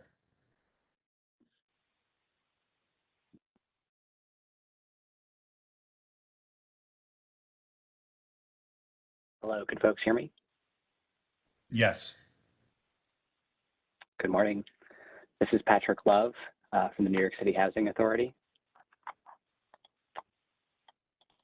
Yeah, So I'll go just ahead. jump in and thank you, appreciate it. Again, Patrick Love, Senior Project Manager at the New York City Housing Authority's Real Estate Development Department. I'm here this morning to emphasize NYCHA's support for the State Review Board's nomination of Boulevard Houses to the State Historic and National Register. The federal and state historic tax credit equity generated from this project will be a significant source of funding that will go directly towards the rehabilitation of the common areas, exterior components of the buildings, apartments, and open spaces and grounds for this site. The rehabilitation will directly benefit the more than 3,000 NYCHA residents that currently live at this property and then help preserve this property as affordable housing for generations to come. Thank you for the opportunity to speak this morning and voice my support for this vital project on behalf of NYCHA. Thank you. Thank you. Do we have another guest that would like to introduce themselves?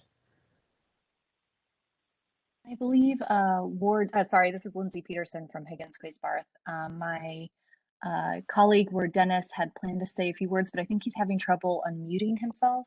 Is that it could something?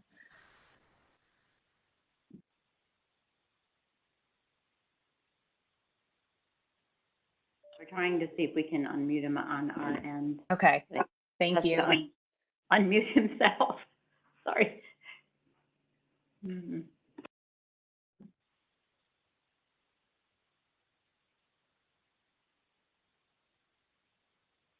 Right.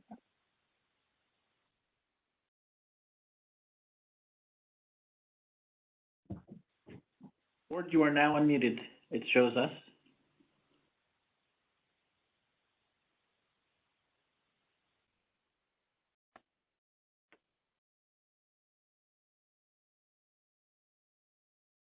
Yep. Okay.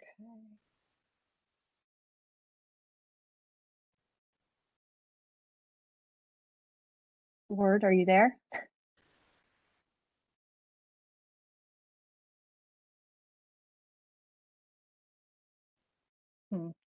There was a chat item, something about him having to hit number 6 if he's calling in from his phone. Right. It looks like he's left and come back. Yeah, that's one. I mean, That's one strategy is to leave and try to get back in. Hey, listen. While we have some downtime here, let me say this.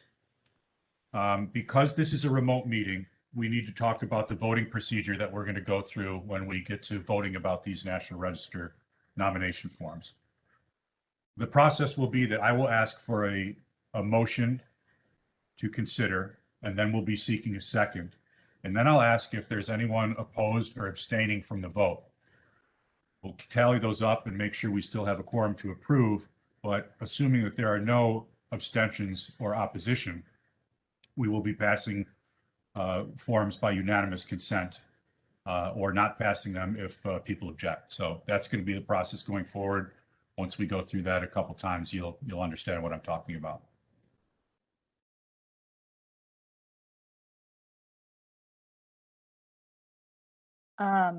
It looks like Ward is still having trouble getting on, so he has sent me what he was planning to say, which I can share. Oh, fantastic. So Ward Dennis, preservation consultant for Boulevard Houses. The partnership that will be for Boulevard, the partnership that will be rehabilitating Boulevard Houses in Fiorentino Plaza. We are very excited to be working on this project. We have received both Part 1 and Part 2 historic preservation tax credit approvals for the rehabilitation of Boulevard Houses, and work on this project is scheduled to start this spring. The project will fully rehabilitate all 1,441 residential units across the 18 buildings of the development at a cost of $190 million. I will be brief as Linda's summary was excellent. I would like to thank SHPO staff for their help and guidance on this nomination, as well as my colleague Lindsay Peterson, myself, who prepared this nomination, as well as others that you will be reviewing later today. In all our nominations, we have tried to look at both the specific history of the project as well as how they fit within the broader patterns of history. The history of public housing is very much about progressive architecture and ideals, some realized and some not. Boulevard houses is an example of the larger scale public housing developments that characterize the post-World War II era. This particular development was constructed specifically to address post-war housing shortages for working class New Yorkers and was built in a community that was predominantly Eastern European and Italian immigrants. As we discuss in the nomination, Boulevard houses and the surrounding area transitioned to Black and Hispanic residents. And that, I think, is all he sent me for the moment. Give me just 1 second here. Mm-hmm. Starting in the 1960s. Okay. So yeah, I think we'll just end it there for now. And, we're happy to answer any questions that come up more specifically about Boulevard houses or the general context in the nomination.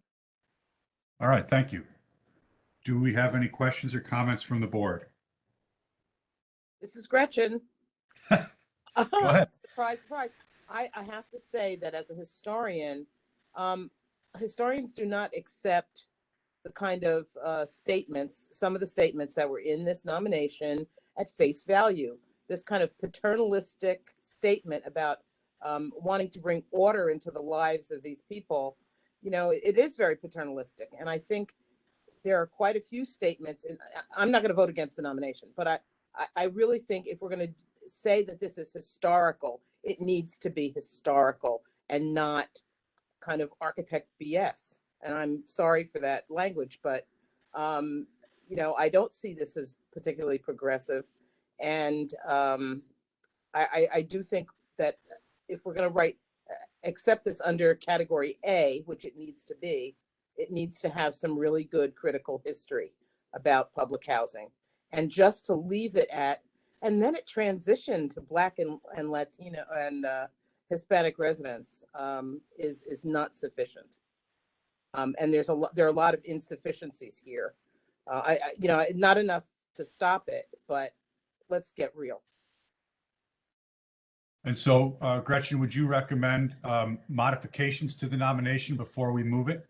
Well, my thinking on this, on Yeah. all three of the public housing, I think they really should be modified with the most up-to-date research that has been done by historians, by scholars. And I did send that along so everyone could see it. And I think a lot of it is the euphemistic language that architects use to describe public housing. And I think what's happening here is they're sort of describing the intent as if it were some idealized form.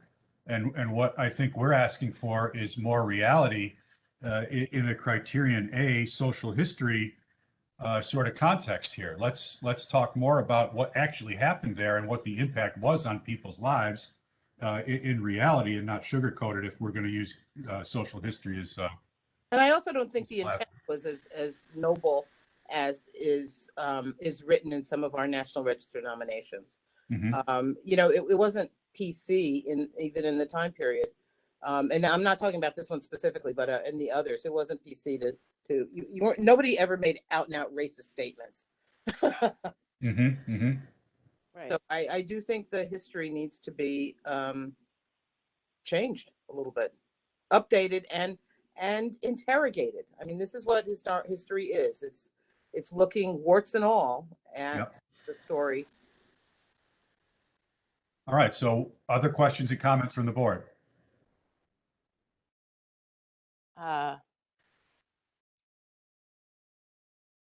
Okay. All right. Now, so we're going to move. Do I hear a motion to approve? Doug, I had a comment. It's Carol Clark. Please. First of all, I want to applaud the leadership of the State SHPO in devoting all the necessary resources to capture this important history. And while I agree with the substance of what Gretchen is saying, I have something to offer to the staff and the consultants about what they might do to amplify this nomination. I turn to the scholarship of the renowned Hilary Ballin, who has taught at Columbia University and at NYU, and who, in a book called Robert Moses and the Modern City, The Transformation of New York, she published an article in which she described the subject of relocation and clearance in urban renewal. And I'll quote, Robert Moses, conceived of relocation as a practical and technical challenge, not a social problem. He saw it as an incremental process to be flexibly coordinated with the phasing of construction. Phasing allowed for the gradual disbursement of site residents, but it also subjected them to abuses. And Moses's system afforded no protection to tenants awaiting eviction. Even at its best, relocation was hobbled by structural forces with brutal consequences, underfunding of relocation and a severe shortage of affordable housing.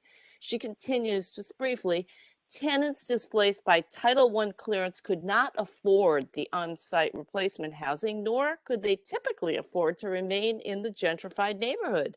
In theory, the best option was public housing, but it was in short supply, with waiting lists in the tens of thousands. Finally, Ms. Professor Ballin goes on, the failure of Title I has several causes. One was the lack of creative urban thinking. The architectural profession was not prepared to handle the great challenge of urban renewal. That's the end of the quote. I want to say that Hilary Ballin's essay considers urban renewal, as urbanism, and by that what she means is urban design and physical and social planning. In my view, it's the representation of this scholarship and other items such as the ones that Gretchen has suggested that needs to be reviewed and thoughtfully edited and added to all three of these nominations, particularly the two in New York City, which I know best, both Boulevard Houses and Fiorentino Plaza. And if there's any way that's deemed appropriate by the SHPO's office, I'm happy to provide any assistance I can. Thank you. Thank you, Carol. That's fantastic. A nice offer of a good way to improve that. Question? Sorry, is this an appropriate time for me to say something or? Absolutely. Okay. Hi, Carol. And thank you, Gretchen and Carol, for both of your comments. They're both very useful. I think I hear what you're saying, and what I would like to know is if an additional section perhaps on criticism of public housing in the second half of the 20th century might address some of these comments. Carol, the section that you read from Hilary Ballin's work, it's on Title I projects, which doesn't really apply specifically here to boulevard houses. I just thought it was relevant, though, Lindsay. I mean, in terms of context for those uninitiated to NYCHA history. Sure, definitely. I think, I'm trying to figure out how we get boulevard houses into a place that, everyone feels comfortable about. So, it sounds like there's a little bit more work to do, but some of the comments about the intent, maybe some of that can be altered a little bit, but I do think it follows the general feeling that architects and developers had at the time, or NYCHA thought about how the program might turn out and yet didn't. So, we tried to some extent to address how it actually turned out, but I just want to say that I hear your comments, and I'm, willing to work with Kath and Linda to continue to make it better. That's great. Doug, hi, this is Ward Dennis. I think I am finally connected properly. You are connected and we hear you loud and clear. Proceed. Apologies for that. I must have had Dan McEnany's computer. Lindsay, thank you for stepping in my stead. I think, you know, that there's both a specific history of boulevard houses and the much broader history that we discuss and certainly can discuss more.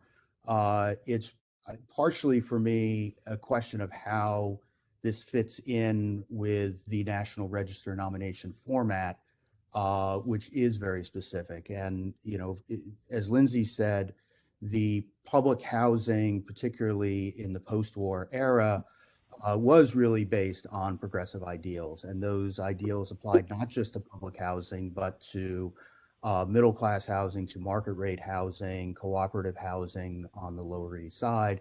In the case of boulevard houses, it was built for white working class residents, and the neighborhood did transition.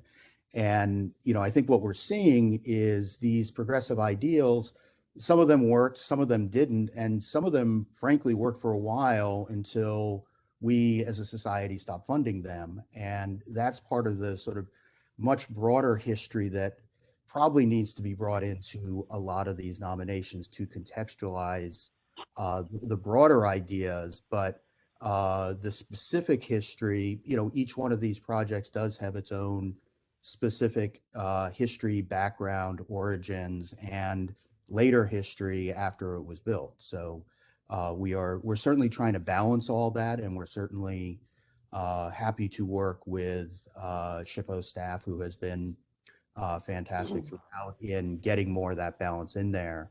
I do keep in mind, though, you know, this is a National Register nomination, not a dissertation or a thesis. And, you know, some of these issues are issues that we deal with very much when, like Carol, I teach at Pratt, and in preservation theses, we deal with these very much. So we can draw on that kind of information as well. That's great. Thank you, Ward. Nicely said. All right, so other questions or comments about our boulevard houses? Well, I just think when we're talking about history, the mainstream story, this idea that this was progressive, was believed in the white community. It wasn't believed in the Black community. And it, you know, I agree with you that this set of buildings is different, is a little different from the other two that we're going to deal with. But there is a broader history here, and we pick and choose what we put in the National Register nomination, don't we? And when we pick and choose specific statements, those are going to be there for 50, 100, 200 years. And I just think it's interesting that the words that are always chosen always put these very controversial buildings in a positive light.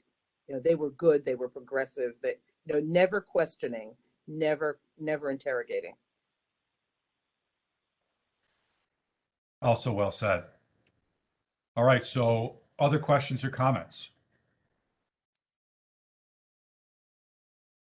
With the understanding that we've asked for the history, a more detailed social history be added to this nomination, do I hear a motion to approve? So moved.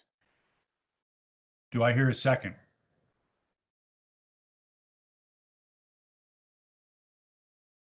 Sorry, Erica, I'll second. Any opposed or abstaining from the vote? This is Gretchen, I'll abstain. Okay. All right, there being no further opposition, the motion passes with one abstention, Gretchen Soren, and we have a quorum. All right, everybody, we're going to move on to the next property and stay embroiled in the same controversy. All right. Next, Fiorentino Plaza, public housing complex also located in the neighborhood of New Lots in East New York, eastern edge of Brooklyn. The complex was built between 1969 and 1971 and is spread across the southern portion of 3 city blocks. It consists of 8 4-story apartment buildings and interior courtyards that contain both seating and play areas. This is just an aerial kind of bird's eye view of the complex itself. Next slide. Fiorentino Plaza is eligible for listing under Criterion A at the local level in the areas of politics and government and community development as a representative example of a distinct era in the history of public housing characterized by smaller scale neighborhood integrated development. The project was built for the New York City Housing Authority, NYCHA, under the Model Cities Program, a major joint federal and local government endeavor initiated under Johnson's Great Society Initiative and embraced by New York City Mayor John Lindsay in 1967. Model Cities was intended to break away from the predominant model of public housing characterized by large-scale developments of superblocks separated from existing urban fabric. Instead, this program prioritized smaller developments built as infill integrated in target neighborhoods and encouraged the rehabilitation of existing housing stock.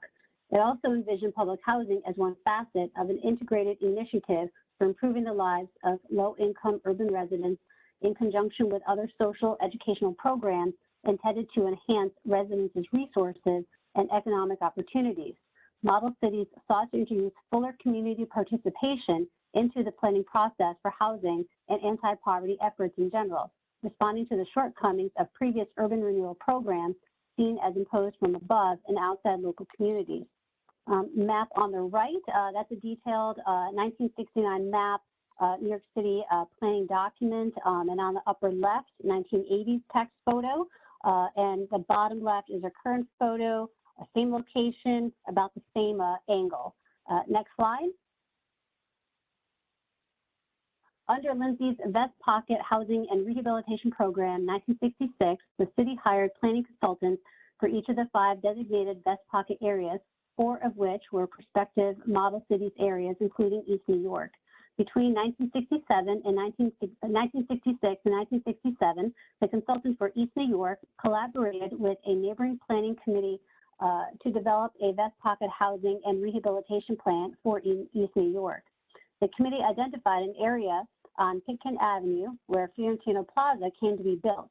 It recommended the construction of over 800 units of new public housing in the area, along with the construction and rehabilitation of additional housing to be sponsored by local nonprofits and other institutions with government assistance and the provision of new parks and community facilities. With the groundbreaking in July 1969, the future Fiorentino Plaza became the first new public housing construction to be undertaken under the Model Cities program in New York City. A photo on the right, a detailed image of some of the decorative pavers, and on the left, there's a couple of current views of the existing buildings. Next slide. Fiorentino Plaza is also significant at the local level under Criterion C in the area of architecture. The design and construction of the buildings and their siting is representative of urban planning design theories of the period. Fiorentino Plaza exemplifies the Vest Pocket Model Cities approach to public housing development with its 4-story height in keeping with the surrounding low-rise residential area, construction of buildings around interior courtyards, and distribution among multiple blocks so as to maintain the existing street wall and blend into the existing neighborhood fabric. Designed by architect Gerald Carlin, the buildings are similar in material and style and have a strong cohesive character. All are executed in a simplified modern style drawing on elements of brutalism, such as the brick with concrete banding and varied recesses and thin walls that echo the articulation of row houses and small apartment buildings of the area. The period of significance is 1969 to 1971, encompassing the construction of the complex. Our last image here is a rendering of the plaza. We have a Part 1 commercial tax credit approval from the National Park Service. We also have a letter of support from the New York City Landmarks Preservation Commission. We again, same guests, they kept me busy this quarter. Lindsay Peterson, Jonathan Taylor, and Ward Dennis. And we also have Patrick Love with NYCHA. Not sure if anybody has additional comments at this time. Linda, Pat, this do is, you want to go Linda, first? this is, I know you need to get off.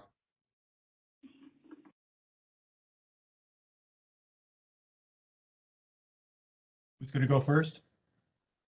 I think Patrick Love should go first because I know he has a meeting at noon. Okay.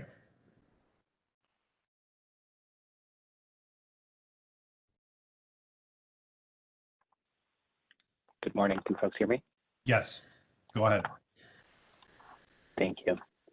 So again, this is Patrick Love, Senior Project Manager at the New York City Housing Authority's Real Estate Development Department. I would also like to emphasize NYS support for the nomination of Fiorentino Plaza. The federal and state historic tax credit equity generated from this project is a significant source of funding for this project and will go directly towards the rehabilitation of the common areas, exterior components of these buildings, as well as apartments, open spaces, and grounds for Fiorentino Plaza. This rehabilitation will directly improve the lives of the residents, over 300 residents that currently live at this site, and will help preserve it for affordable housing for generations to come. Thanks for your opportunity to speak this morning on this vital project on behalf of NYCHA. Thank you. Ward? Sure. Hi again, Ward Dennis, preservation consultant for Boulevard Together, the partnership that will be rehabilitating both Boulevard houses and Fiorentino Plaza. We have received both Part 1 and Part 2 historic preservation tax credit approvals for the rehabilitation of Fiorentino, and work on this project is scheduled to start this spring. The project will fully rehabilitate all 160 residential units across the 8 buildings of the development at a cost of about $30 million. Again, I'll keep my statements brief. Linda's summary was excellent, and the help that we've had from Linda and Kath and the entire SHPO staff has been great in guiding these nominations, and I want to recognize my colleague Jonathan Taylor, who prepared this particular nomination. As a preservationist, the Model Cities program is particularly fascinating. It was an architectural and planning response to earlier large-scale housing, such as Boulevard houses. I talked before about the good intentions that were achieved and the ones that weren't achieved. Model Cities program really recognized the importance of scale and fabric. It really was a quote, preservation initiative at the same time that the preservation movement was really burgeoning in the 1960s. And a lot of housing created under Model Cities was about rehabilitating old housing stock, with the balance being mostly small infill projects like Fiorentino Plaza. And as we discussed in the nomination, it really was very much a response to the critique of the earlier era of public housing. Ironically, in Fiorentino Plaza nomination, we talk a fair amount about some of that critique of the Tower in the Park era of housing. Model Cities is also interesting because it introduced a community-based planning model to the development of public housing. What was also interesting in studying the Model Cities era was to see that it was really the end of the era of fully funded public housing in the United States. Model Cities was a Great Society program of the Johnson administration, implemented very much at the end of that administration. In fact, this project started after the Johnson administration. By 1970, the Nixon administration was actively working to defund or slow down the program, which is very much a precursor to the larger scale defunding of public housing that we saw in the U.S. starting in the Reagan era in the 1980s. Contextualizing where the Model Cities program started and how it wound up where it did wind up is interesting and very relevant, and I think we covered that well in this nomination. Thank you. Thank you, Ward. Questions or comments from the board? I wish there was more of that information in the nomination that Ward just offered. Say that again. I missed the first part. I wish there was more of that information that was just provided in the nomination. Mm-hmm. And I would ask what what was taken down to put this up? We started to look at that in the last week or so. It was 1 and 2 family houses. We don't have information on who the residents were or who the owners were of those buildings. We can certainly learn who owned the buildings. But one of the interesting things in dealing with public housing is we have to take different approaches to some of the research. When we're researching tenements, for instance, in the 19th century, which have, likewise, architectural ideals, but also very much, failure in implementation, substandard housing, and the like. But in looking at tenements, we can go back to census records and figure out exactly who lived there, who their parents were, where their parents were from, what was the ethnic breakdown of a building, an apartment, a neighborhood, and the like. That information in the census right now stops in 1940. The 1950 census will be released later this spring. But for public housing, that level of detail isn't really available. So we have to rely on other information, more sort of aggregated census data, for instance, to get at that information about who was living in a particular place. As I said, certainly we can look at who the owners were. We do know from aggregated census data that this too was, at least through 1960, very much a white working class neighborhood of Eastern European and Italian immigrants. It's this part of the neighborhood started to transition to Black and Hispanic during the 1960s. Basically from 1960 to 1970, you see a flip in the percentage of white and Black residents from about 25% Black in 1960 to about 75% Black in 1970. Interestingly, that same transition happens at Boulevard houses, but doesn't happen until the 1970s. I guess I'm asking how many people were displaced to build this? This is Jonathan Taylor. I just want to, I can add a little bit about that. In the maps of what were the site appears to have been like a less densely developed site than most of the surroundings, and that may have had to do, and I don't know this, with the site selection in terms of looking for places to infill new construction.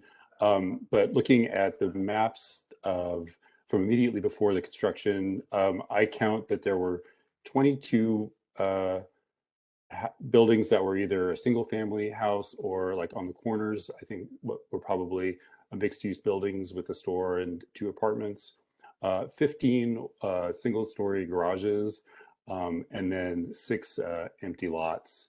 So on a larger map, you can see that it was like a relatively less populated area than some of the surrounding blocks that would have had like row houses or apartment buildings, with full block fronts.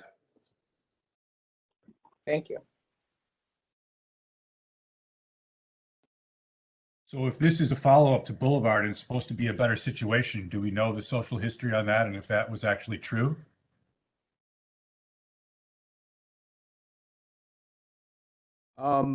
We have we don't have a lot of social history in the later years. The other complication in getting at that kind of research, NYCHA is very protective of the privacy of their residents, past and current.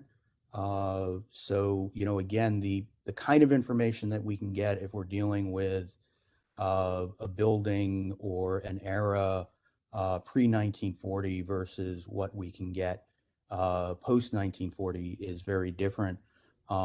Newspaper research is obviously very valuable, but that tends to focus on the most negative aspects of the history of a neighborhood or a development. Mm-hmm. And so that's why social history is not one of the areas of significance for this particular nomination. Interesting. Okay. Other questions or comments? Doug, I have another comment, a couple of items.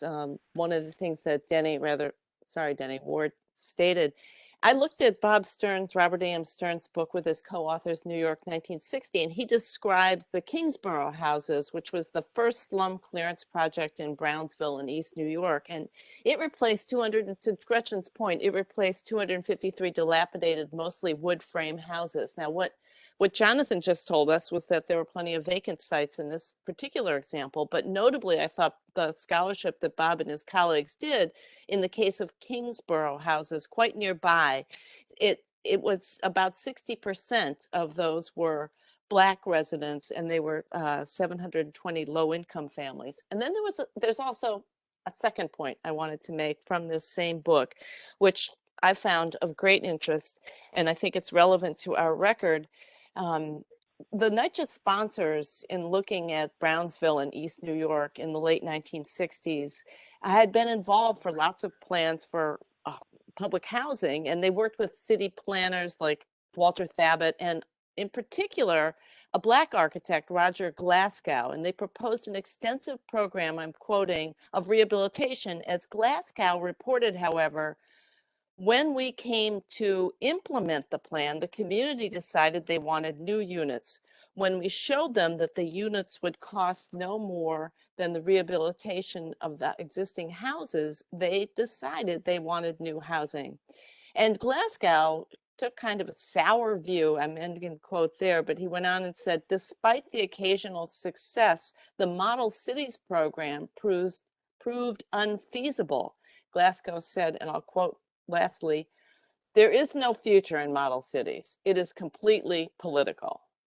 And that quote was originally published in the Progressive Architecture magazine in February of 1969, which was right at the time that Fiorentino was being built. So there's this richer climate that I'm sure Higgins and Quaysbarth can capture if given the opportunity to do more work on the social history aspects of both of these nominations. Thank you. Thank you, Carol. Other questions or comments? Linda Mackey, this is Daniel McKay. Was there a letter of support from LPC for this project, or? Yes, there was, for both Boulevard and Fiorentino. Thank you. Do I hear a motion?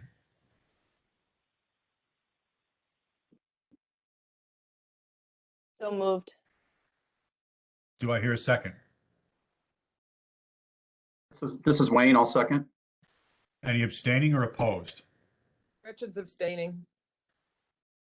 Any further opposition or abstention? All right, the motion carries with one abstain. Gretchen Soren.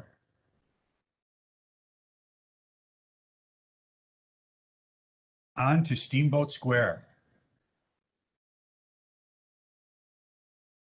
Can you hear me okay? Yes, go ahead. The Steamboat Square Historic District is a collection of 49 buildings in Albany's South End that were built in two separate periods by the Albany Housing Authority. During the first period, 1959 to 1961, four 12-story reinforced concrete apartment towers faced with red brick were built as the Thatcher homes. These embodied the standard character of post-World War II public housing complexes that followed the tower in the park model. The second project, undertaken in the 1980s, included the complete redesign of the four original towers and the addition of 44 individual two-story steel-frame townhouses with brick veneer and slight variations in style arranged in 6 distinct rows of 5 to 9 and built specifically to accommodate families with children. Next slide, please. The Steamboat Square Historic District is in a part of Albany's South End that was initially defined by the dense intermixing of residential, industrial, and commercial buildings. But the immediate area has been heavily impacted by mid-20th century urban renewal strategies and subsequent demolitions. The four towers are set back from the road and canted in relation to the street grid, resulting in open space around them, which is a mix of paved parking areas, walkways, and grassy park space lined with large trees. The townhouses are more typical of historic housing patterns in the area and are aligned with the street grid, fronting onto the sidewalks with green space at the rear. Next slide, please. And here are just some samples of some of the interior spaces, very austere, simple materials. Next slide, please. Steamboat Square is locally significant under Criterion A in the area of community planning and development, and most notably meets Criterion Consideration G as exceptionally significant in the area of social history, civil rights, for its association with the history of social justice and housing in Albany. Between 1963, when the original towers were completed, and 1983, when the complex was redesigned and expanded, a long period of tenant activism following the passing of the Civil Rights Act of 1964 and the Fair Housing Act of 1968 helped push the Albany Housing Authority to rehabilitate the Thatcher homes, which had been inadequately designed for families and badly managed, leading to serious problems with deterioration, public safety, and crime. Persistent, organized pressure by residents and the larger community over 2 decades finally pressured the Housing Authority into making the necessary physical changes to the complex. Next slide, please. The 1983 redesign completely reconceived the interior spatial divisions of the towers to provide flexible living arrangements for different categories of tenants, eliminated features that provided opportunities for crime, and rescaled the exterior elevations and landscaping to set off more discrete areas for families. At the same time, the Albany Housing Authority added 2-story townhouses to provide individual single-family units for those who qualified. The project was renamed Steamboat Square. This retooling won public recognition from the National Commission on Severely Distressed Housing for its accomplishment in adapting the existing housing complex to the changing community development expectations at the time. The project was showcased in Architectural Record, which you see here in the slide, and became a model for rehabilitating existing public housing stock. Next slide. The nomination has an approved PDIL, or preliminary determination of individual listing, as part of the Part 1 process of the Historic Tax Credit Program, which was granted after SHPO staff worked closely with the applicant.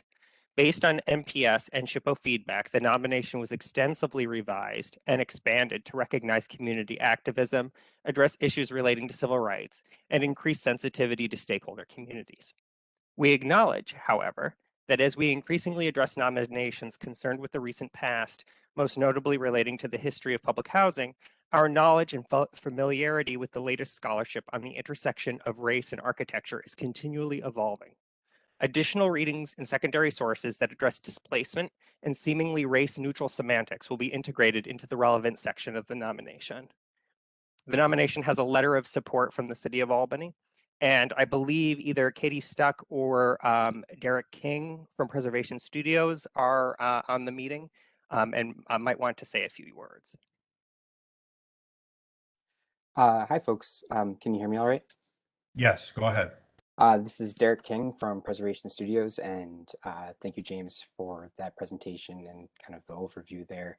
Today I am joined by Katie Stuck, who is the architectural historian from our office at Preservation Studios, who prepared the National Register nomination.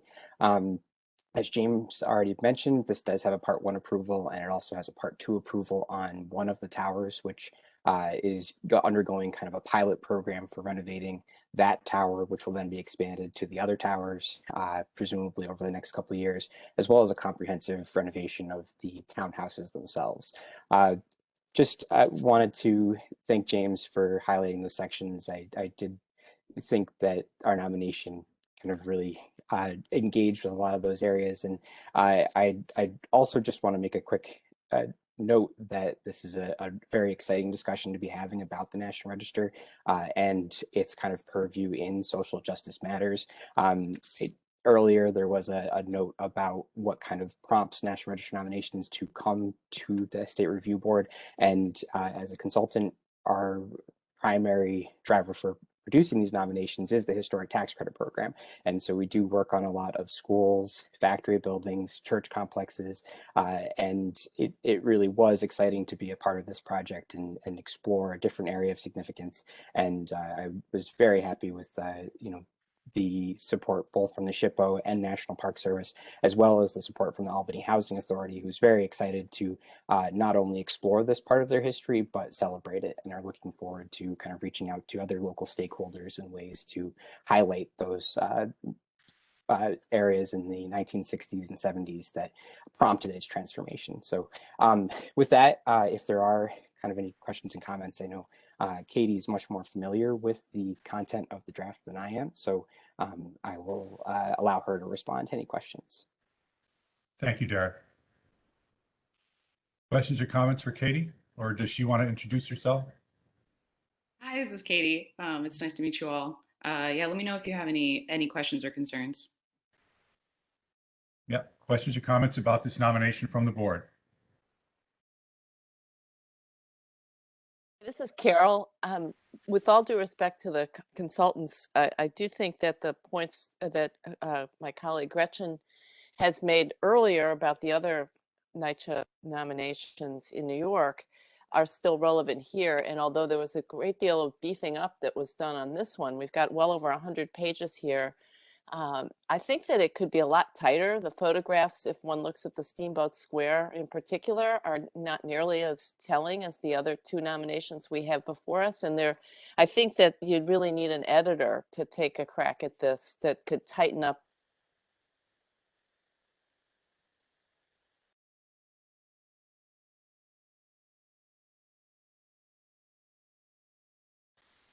Carol, your audio is cut out. I don't know if you somehow got muted or the last few sentences that you said are not heard by us, or at least not by me.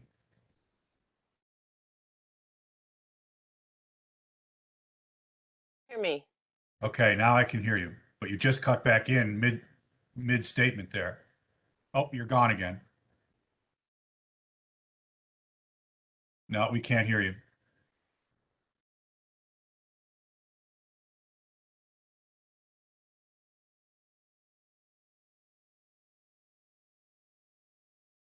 I see you're muted. Try unmuting one more time. Okay. All right. Hello. I can hear you. Don't move. I've made my point. Thank you. Okay. Other questions or comments from the board? Do I hear a motion?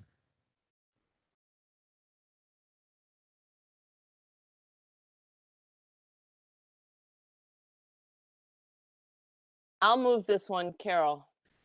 Thank you, Carol. Do I hear a second? I'll second it, Gretchen.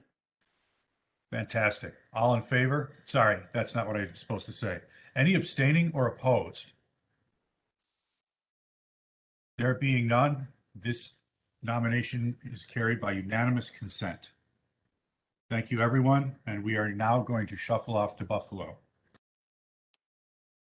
I just want to say that I really appreciate the work that's been done to make the history more accurate for this one.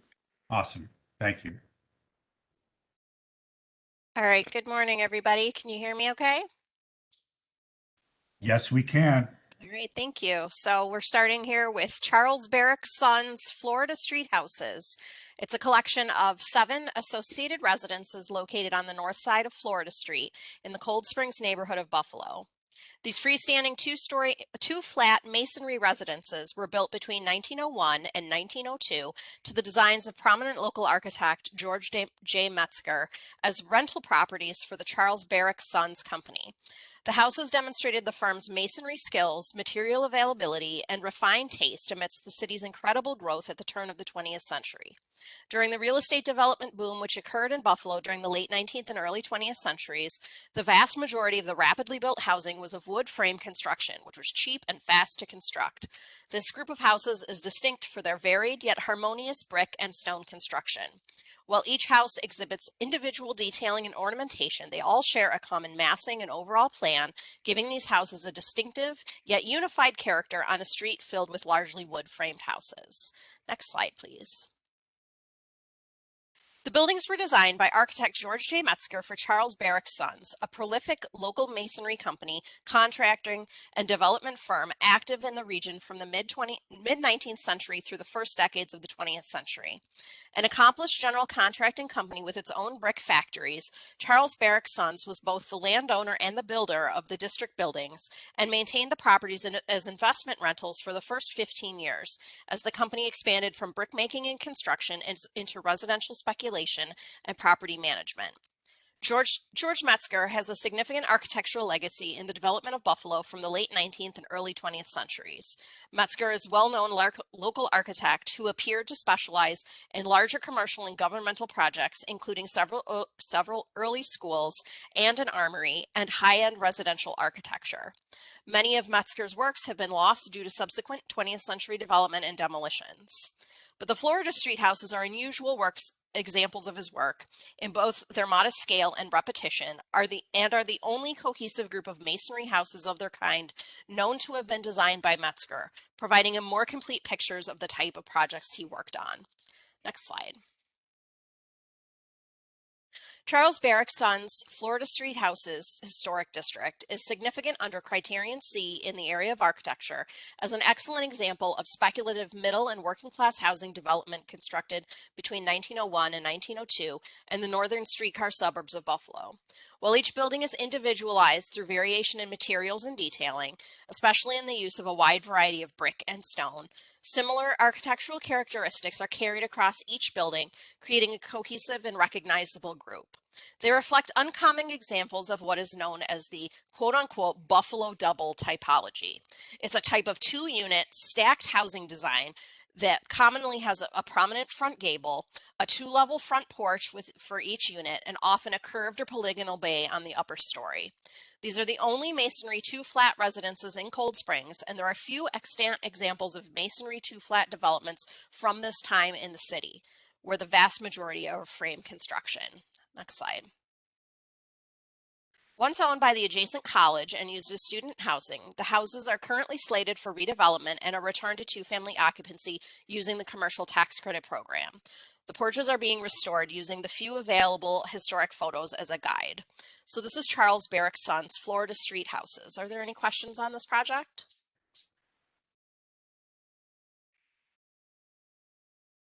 Questions or comments from the board? I have none. Do I hear a motion? I'll move. This is Wind. I'll second it. Anyone abstain or oppose? Motion carries by unanimous consent. Thank you, Jennifer. On to Monroe Motor Car Company. So this nomination covers two adjacent individually National Register eligible buildings in the northern section of the city of Buffalo, the Monroe Motor Car Company building and the Main Garage Company building. The two buildings are being nominated on the same form together because of their proximity, but also due to their common association with Buffalo's early automobile industry. The buildings are located at the corner of Lafayette Avenue and Main Street, one of the earliest roads in Western New York. Main Street was a primary thoroughfare that was once referred to at the northern end as Automobile Row, named for a large concentration of automobile-related industries which developed and flourished after the turn of the 20th century. Next slide. The Monroe Motor Car Company building, constructed in 1920, and the Main Garage Company building, constructed in 1930, are significant under Criterion A and C for their contribution to the commercial, social, and architectural history of the automobile industry in Buffalo during the early decades of the 20th century. By 1920, Main Street was informally known as Automobile Row and lined with dealerships representing every major car company in America, including some made right in Buffalo, such as Pierce Arrow. By the 1930s, Main Street was also contained many service stations, shops, and garages. That's a tongue twister. Located in the heart of Automobile Row, both businesses were utilized by regionally and nationally important automobile sellers. Each building is an intact example of an automobile type that reflects the evolution of the trade. Next slide. So we'll start with the Monroe Building. So the Monroe Building originated as a licensed dealership for the Marmon Motor Car Company and the Valley Motor Corporation, two prominent Midwestern luxury car makers. Owners Charles Monroe and Harry Fosdick chose architect G. Morton Wolfe of Buffalo to design their building with an interior showroom lavish with architectural embellishments that would attract wealthy clients. The building was remodeled by the Ford Motor Company into Ford's first full-service dealership with mechanics trained by Ford and the ability to order parts directly from Ford's factories. Ford utilized the building until 1935 when they began leasing it to a company that focused on selling used cars. This business change mirrored the times. The Great Depression largely ended the first era of car buying, when luxury and style played a dominant role in the purchase decisions of consumers. The Monroe Building was remodeled again in 1968 when the building was purchased by Leonard Silver, a Rochester-based record salesman and music producer who converted the Monroe Building into a record sales building, ending its use for automobile purposes. Next slide. Despite later alterations during the 1968 conversion, the building was found to retain a high level of integrity. The metal panel skin that had wrapped the building was removed, revealing most of the original materials and details intact. Next slide. Similarly, the key interior space of the showroom was found to be intact under a layer of drywall. Next slide. And the main office retained features such as a fireplace. Other areas of the building were always designed as simple utilitarian automobile storage and work areas and appear to have never been highly ornamented. Next slide. So turning now to the main garage, next door, the main garage company building was designed by architect Joseph and Pelletier in 1930 and constructed as a public garage in response to the need for auto mechanics to service the burgeoning automotive industry. Its owner, Jacob Brundo, was a NASH certified auto mechanic. In 1933, a design to enlarge the building by architect Robert Arnold Hill included a residence for Brundo and his family. A year later, a large open porch was added onto the rear of the second floor apartment. The main garage company building is an example of an early 20th century mixed-use auto garage and apartment typology, a relatively late example of this sort of owner living above the store. The mixed-use building reflects the Brundo family's growing prosperity as the addition provided an architecturally sophisticated space for both daily living and social events. Next slide. The main garage company building retains its original plan and finishes, which are intact throughout. The first floor has a small entry reception area, but primarily is a large open workspace for the cars, which includes pits towards the north end of the building. Next slide. The main garage company building remained a mixed-use building operated by the Brundo family until 1990, marking the end of a 60-year era of a business built and run by a mechanic and his family who lived above the store. The Brundos continued to own the building until it was purchased by Leonard Silver in 2000. At the turn of the century, Buffalo was a city of tremendous wealth and also sat at the nexus of several important transportation routes. These factors made the city an ideal location for America's growing car companies to set up dealerships and sell luxury automobiles. City residents, as well as people from nearby cities, including Cleveland, Pittsburgh, and Toronto, came to Buffalo to purchase cars that were prominently displayed along Automobile Row. The Monroe Building and the main garage company building are significant as two of a few remaining examples of automobile-related buildings from this period in Buffalo's history in the Main Street corridor. Currently, both properties are slated for redevelopment and reuse using the commercial tax credit program. So this is the Monroe Motor Car Company and the main garage building. Are there any questions? It's record theater. It is record theater. I mean, I've driven by that as record theater 100, maybe 500 times in my life, and been in that building to purchase records in the 1970s and 1980s. It's been amazing to see the facade or the cover was peeled off and realize what is really underneath that building as you drive along Main Street. It's really interesting. Very fortunate that the redesign in the 1960s basically just wrapped a skin around the building, inside and outside, and peeling off the layers revealed basically the intact building underneath. Yeah, I've seen the process starting from just tiny little window removals at the top of the building, and it's been unwrapped like a present in some ways for the locals to see. Questions or comments? Well, I'd be happy to make a motion for this one, if I could have a second. This is Kristen. I can second. Fine. All right, I heard Kristen as a second, just audioly. And so I will ask for any abstentions or opposition. There being none, it passes by unanimous consent. And now to Visco. Located on Grote Street in Buffalo's Black Rock, Grand Amherst neighborhood, the Viscometer Factory Burke Tool Factory is significant under Criterion A in the area of industry and under Criterion C in the area of architecture as a representative example of a small-scale machine shop that contributed to the development of the automobile and aerospace industries during the 20th century in Buffalo. The factory also meets the registration requirements established in the MPDF for historic resources of the Black Rock Planning Neighborhood, Buffalo, Erie County, New York. Next slide. The factory is significant for its association with two prominent companies engaged in transportation-related manufacturing, the Viscometer Corporation and the Burke Tool Company. The factory was constructed around 1921 for the Viscometer Corporation, a company that manufactured automobile accessories and was best known for its Viscometer. Which was a device that measured the viscosity of oil in automobiles. In 1932, the Burke Tool Company began to share space in the building as well, later purchasing it from the Viscometer Company in the 1960s. Specializing in making precision machine parts, tools, and fixtures for the automobile, in aerospace, and military industries, Burke Tool contributed to a rich history of transportation-related industries in the area. Next slide. The building is a good intact example of the early 20th century small-scale machine shop typology that once was found throughout Black Rock. The two-story factory has many features that were specifically designed to accommodate the dusty, noisy, heavy, vibrating machinery of the Viscometer Corporation's machine manufacturing process. The two-story, two-wing, brick and terracotta structural tile building has a U-shaped massing and an open court facing Grote Street. And the interior reflects the original plan, defined mostly by open, interrupted spaces. This historic building reflects the manufacturing boom that occurred in the east portion of Black Rock during this era. Next slide.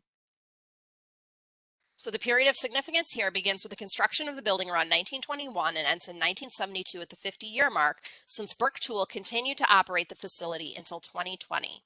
This era encompasses the significant industrial history of the building, as well as containing all major notable architectural development on the site. So Burke Tool closed and sold the building in 2020, and it is planned for redevelopment primarily as residential units using the commercial tax credit program. So this is the Viscometer Factory, Burke Tool Factory. Are there any questions? Questions or comments from the board? Or a motion to approve? This is Erica. Make the motion. Erica Krieger with the motion. Do I hear a second? This is Wayne. I'll second it. Fantastic. Any abstaining or opposed? There being none, it passes by unanimous consent. On to St. Paul's Roman Catholic Church, another place I've seen a lot of. I have a real assortment of projects this round. So St. Paul's Roman Catholic Church complex, located in the village of Kenmore, just north of Buffalo, is locally significant under Criterion A in the area of social history, and under Criterion C in the area of architecture as an example of a Roman Catholic church complex that includes a variety of intact buildings in popular early to mid 20th century styles, including Gothic, Tudor, Collegiate Gothic, and Modern.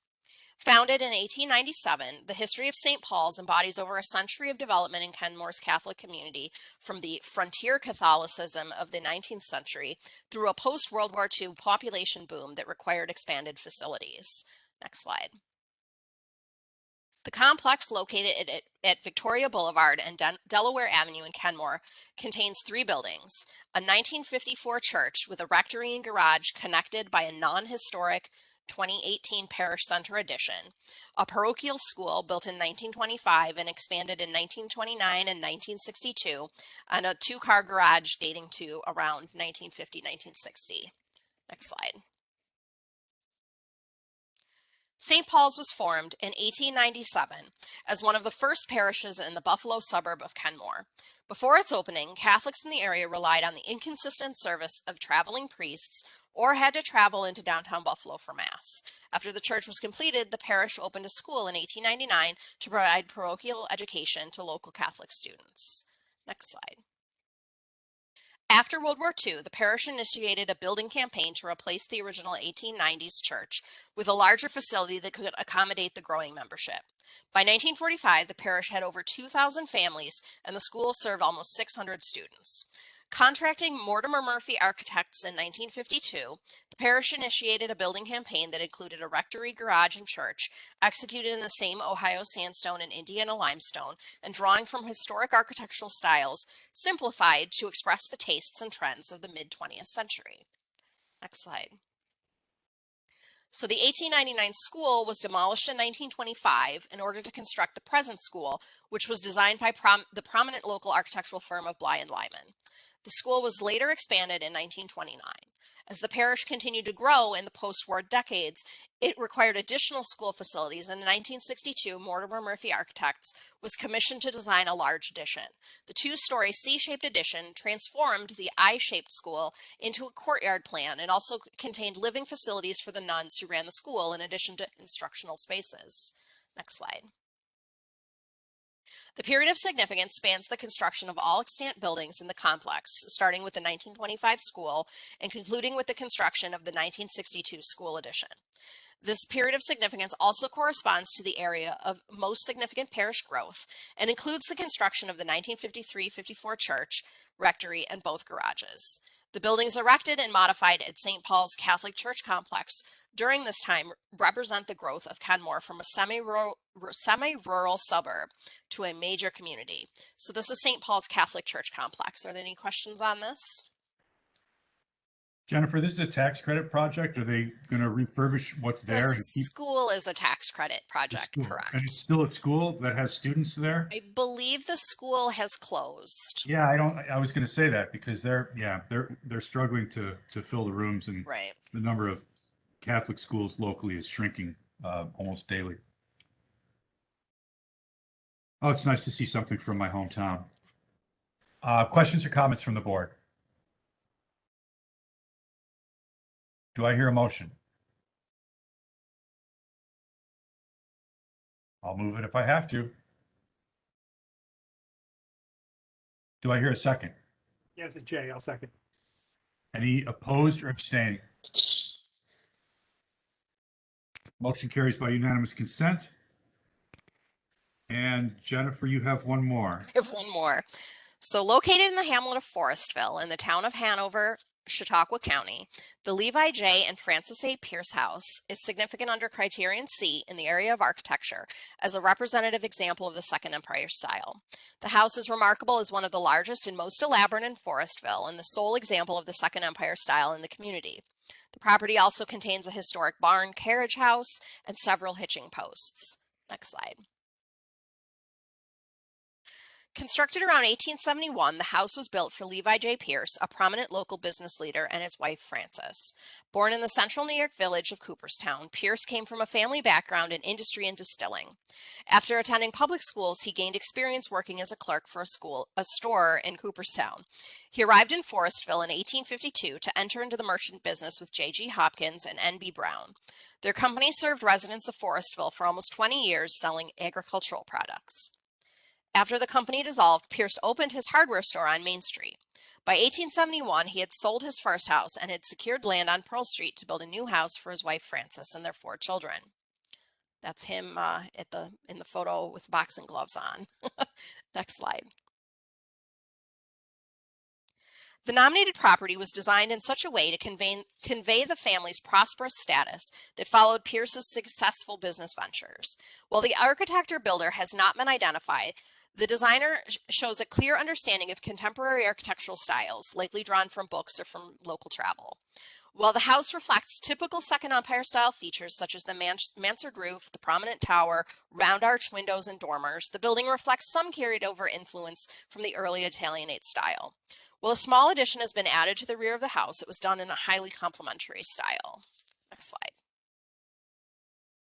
The interior layout, materials, and architectural details have also remained primarily intact throughout.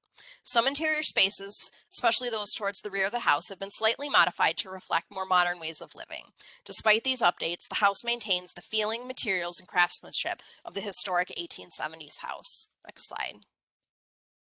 Couple of views here, so we can go to the next slide.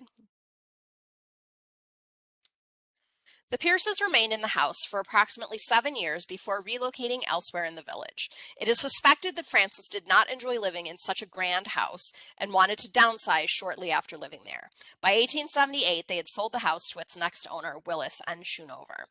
The house is being nominated so that the owners Nancy Adams Fry and Merv Fry can access the homeowner tax credit program. So this draft was prepared by Greg Pinto from Clinton Brown Company, and I think Greg is on the call and wanted to say a few words. Are you still there? Yes. Yeah, I just wanted to take this opportunity to thank Jennifer for all of her help throughout this process, and the owners, Merv and Nancy. They've been very generous throughout this process, helping to give as much information about their house as possible and sharing all their knowledge with anything that they can offer. And yeah, this project is something that we've been working on for a long time, and I'm happy to see that it is moving forward. Great, thanks, Greg. So this is the Levi J. and Francis A. Pierce house. Any questions on this one?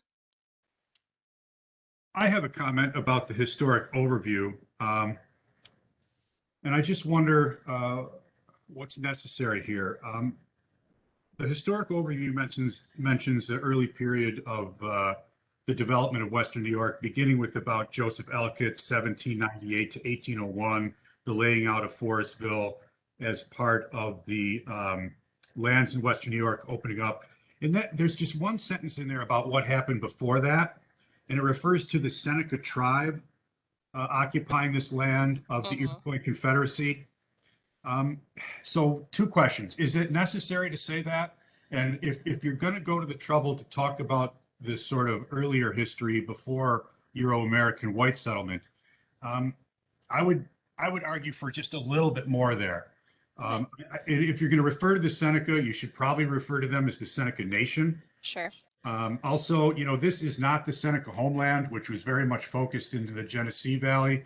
In about 1635, the Seneca Nation obtained sort of control of this land by pushing out other Iroquoian-speaking peoples like the Erie along the southern shore of Lake Erie, and the neutral Iroquoians, which occupied most of the Niagara Peninsula on both sides of the Niagara River. And if you're going to start the history at 1798 and talk about white people and just, sort of mention the Seneca, I think it would be helpful to mention the Treaty of Big Tree of 1797 as responsible for the availability of the land west of the Genesee River to be settled by white people with the exclusion of the 10 reservations that were left behind at that time. And I just wonder, I have to say that. I have to mention. Yeah, it's definitely a fine line. I mean, we depending on the context of the particular resource, how far we delve into, the history of the area. But we can definitely take a look at that and maybe drop a paragraph or something in, regarding the earlier history if you think that's warranted. I do think it's warranted. If you're going to mention it, I think you should give it at least a paragraph and include some of the points that I just raised. Sure, certainly. We can definitely take a look at that. That's great. Other questions or comments? Do I hear a motion? This is Wayne. I'll make the motion. Zarica, I'll second. Any opposed or abstained? There being none, it carries by unanimous consent. Okay, so Jen, this is a clean break from your good work. Thank you. Do people want to take another quick break here? Anybody need a break? Speak up.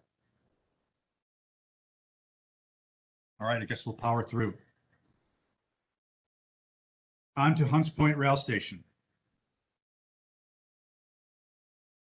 All right. Hello, it's me again. Got 2 more. So the Hunts Point Rail Station is located on the north side of Hunts Point Avenue between Bruckner Boulevard and Garrison Avenue in the Hunts Point neighborhood of the Bronx.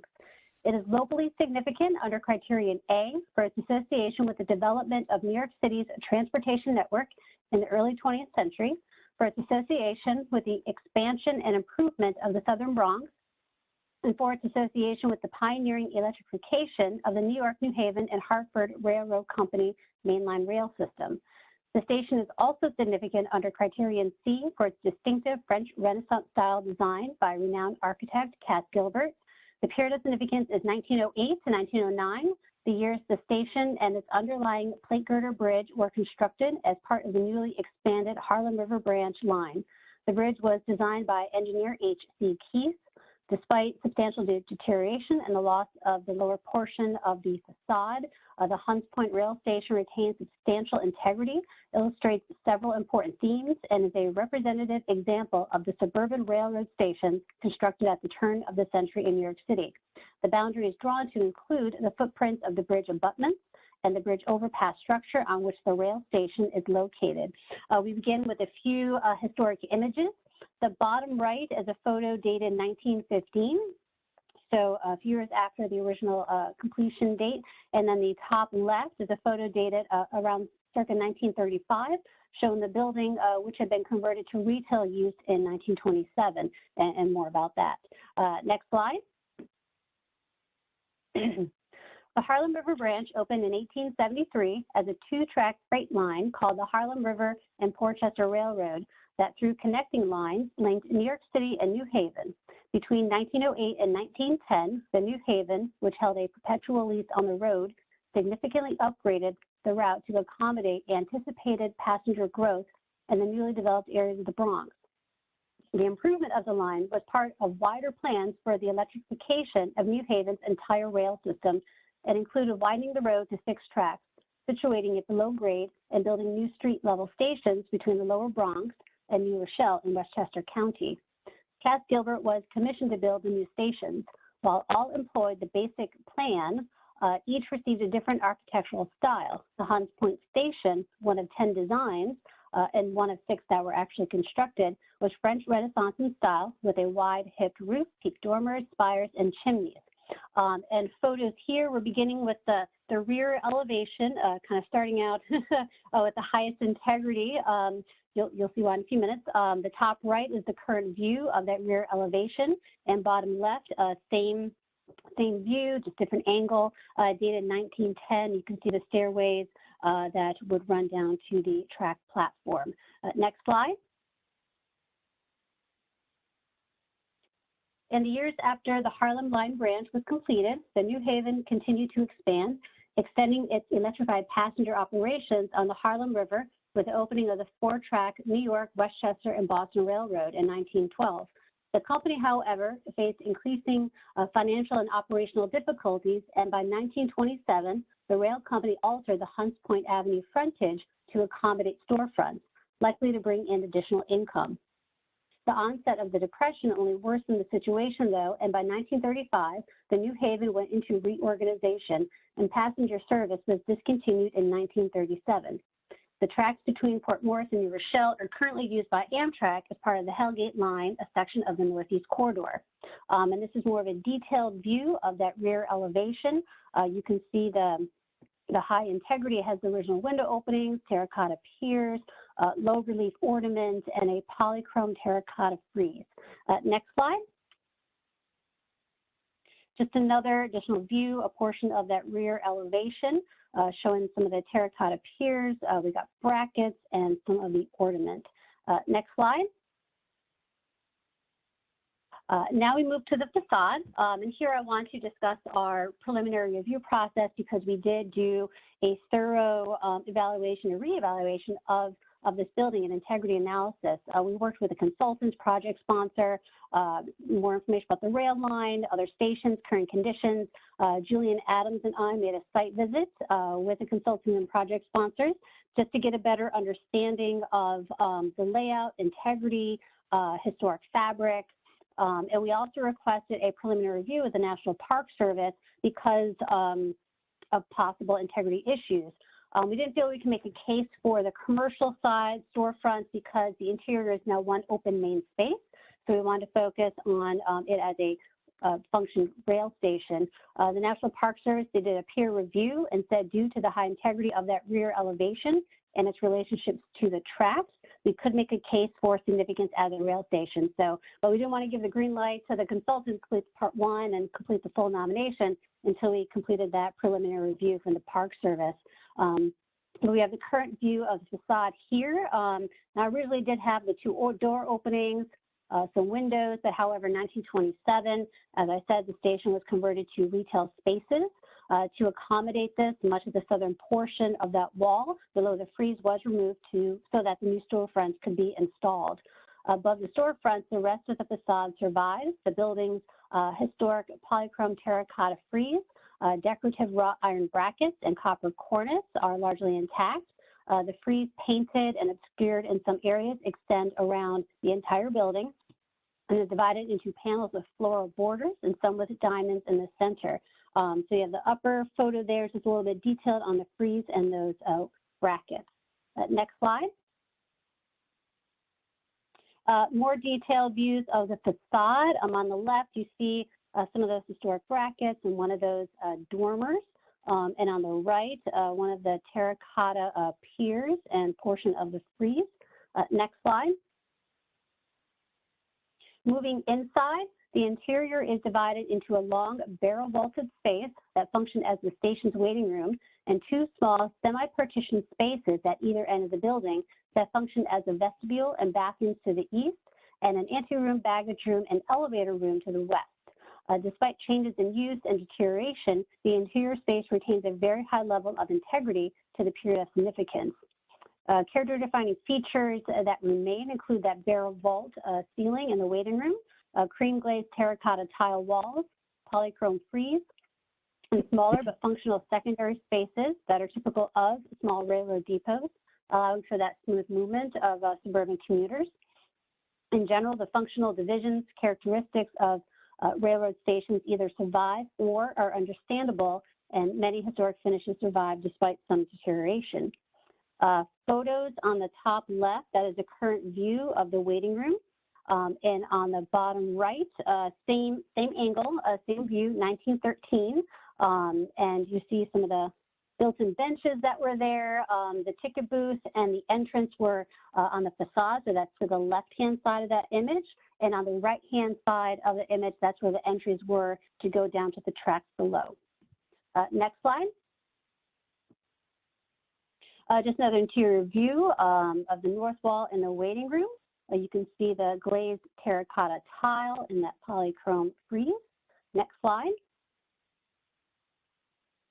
More interior views on the right. That is for the west end of the building. You can see it retains the molding, terracotta trim, portions of the floor tile. And on the left, this is actually the original exterior wall on the east end of the building. There is an open wall cavity between the station and the adjacent one-story commercial building. And I was there. That's the photo I took on this site visit.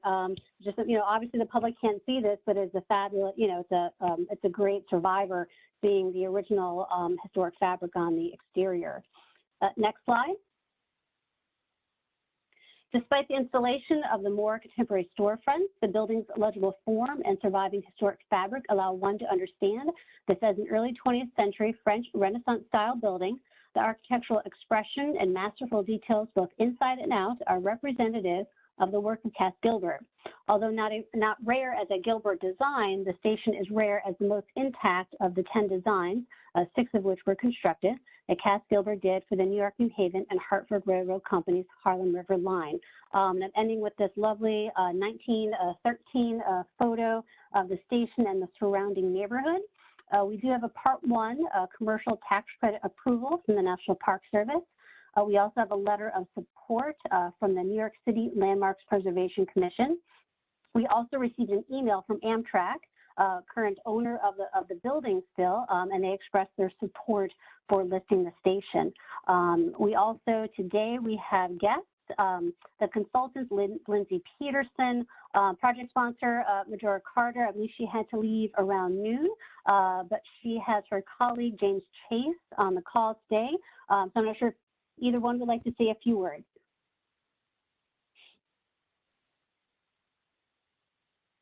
James? Hello? Yeah, go ahead. We can hear you. Our participation in the project is really touching. And in my opinion, Majora's father was a Pullman porter back in the 1950s. and he was able to win $15,000 playing the ponies in LA, and somehow as a black man managed to transport that cash back to New York, where he couldn't get a loan, but with that money bought a house in the area, because although, as Lindsay noted, the rail service had stopped, he could still get his buddies in the train business to slow down enough for a skilled person to hop off. So he was attracted to this neighborhood, put his cash down, watched it go up a little bit, and then of course down through the 70s and 80s and the disinvestment. His 10th child, daughter Majora Carter, and my wife and business partner was able to purchase that building and is now restoring it for a community cultural event hall. And we're just super proud to be a part of this revitalization. Thank you. That's nice to hear. My question was, what's the objective of the rehab with the tax credits? And it's a cultural center? Performance venue. We also happen to run the Boogie Down Grind Cafe up the road, and we're in touch with a lot of the performers and other cultural players in the community, and they expressed a lack of places to perform in the Bronx, and so we're going to turn it into that. Fantastic. Questions or comments from the board, or does anyone else want to say anything or introduce themselves? Hi, this is Elise Quaisbarth, partner at Higgins Quaisbarth, and I have been so thrilled to be working with Majora and James on this project. It is a little gem, and it's going to be a very, very important part of this community, and it's the kind of project that I really love in terms of historic preservation serving community needs. And I'll leave the questions for the board regarding the nomination, if there are any, to Lindsay, who did a masterful job working very closely with Linda and Kath, and we really appreciate the dedication that everybody has put into this. Thank you. Thank you, Elise. Questions or comments from the board? This is Wint. I've been by this building for many years and wondered about it and admired it too as a piece of architecture. I think that the nomination has a terrifically rich element of interesting railroad history, a rather complicated railroad history included, which is very valuable to have. And I think it's just amazing somehow that the Acela is tearing by underneath this old suburban station, and that Amtrak is cooperating. They don't always cooperate with projects like this. Congratulations to the folks who are going to be bringing this into an exciting new life. Thank you, Wint. I also thought the support of Amtrak was a little bit surprising. That's good to have. Wint, do you want to make a motion? Yes, happy to move this nomination. Do I hear a second? This is Second Kristen. it. Erica, was that you? Who got in there? Carol? No, that Carol. wasn't me. Carol. Carol Clark has the second. Any opposed or abstained?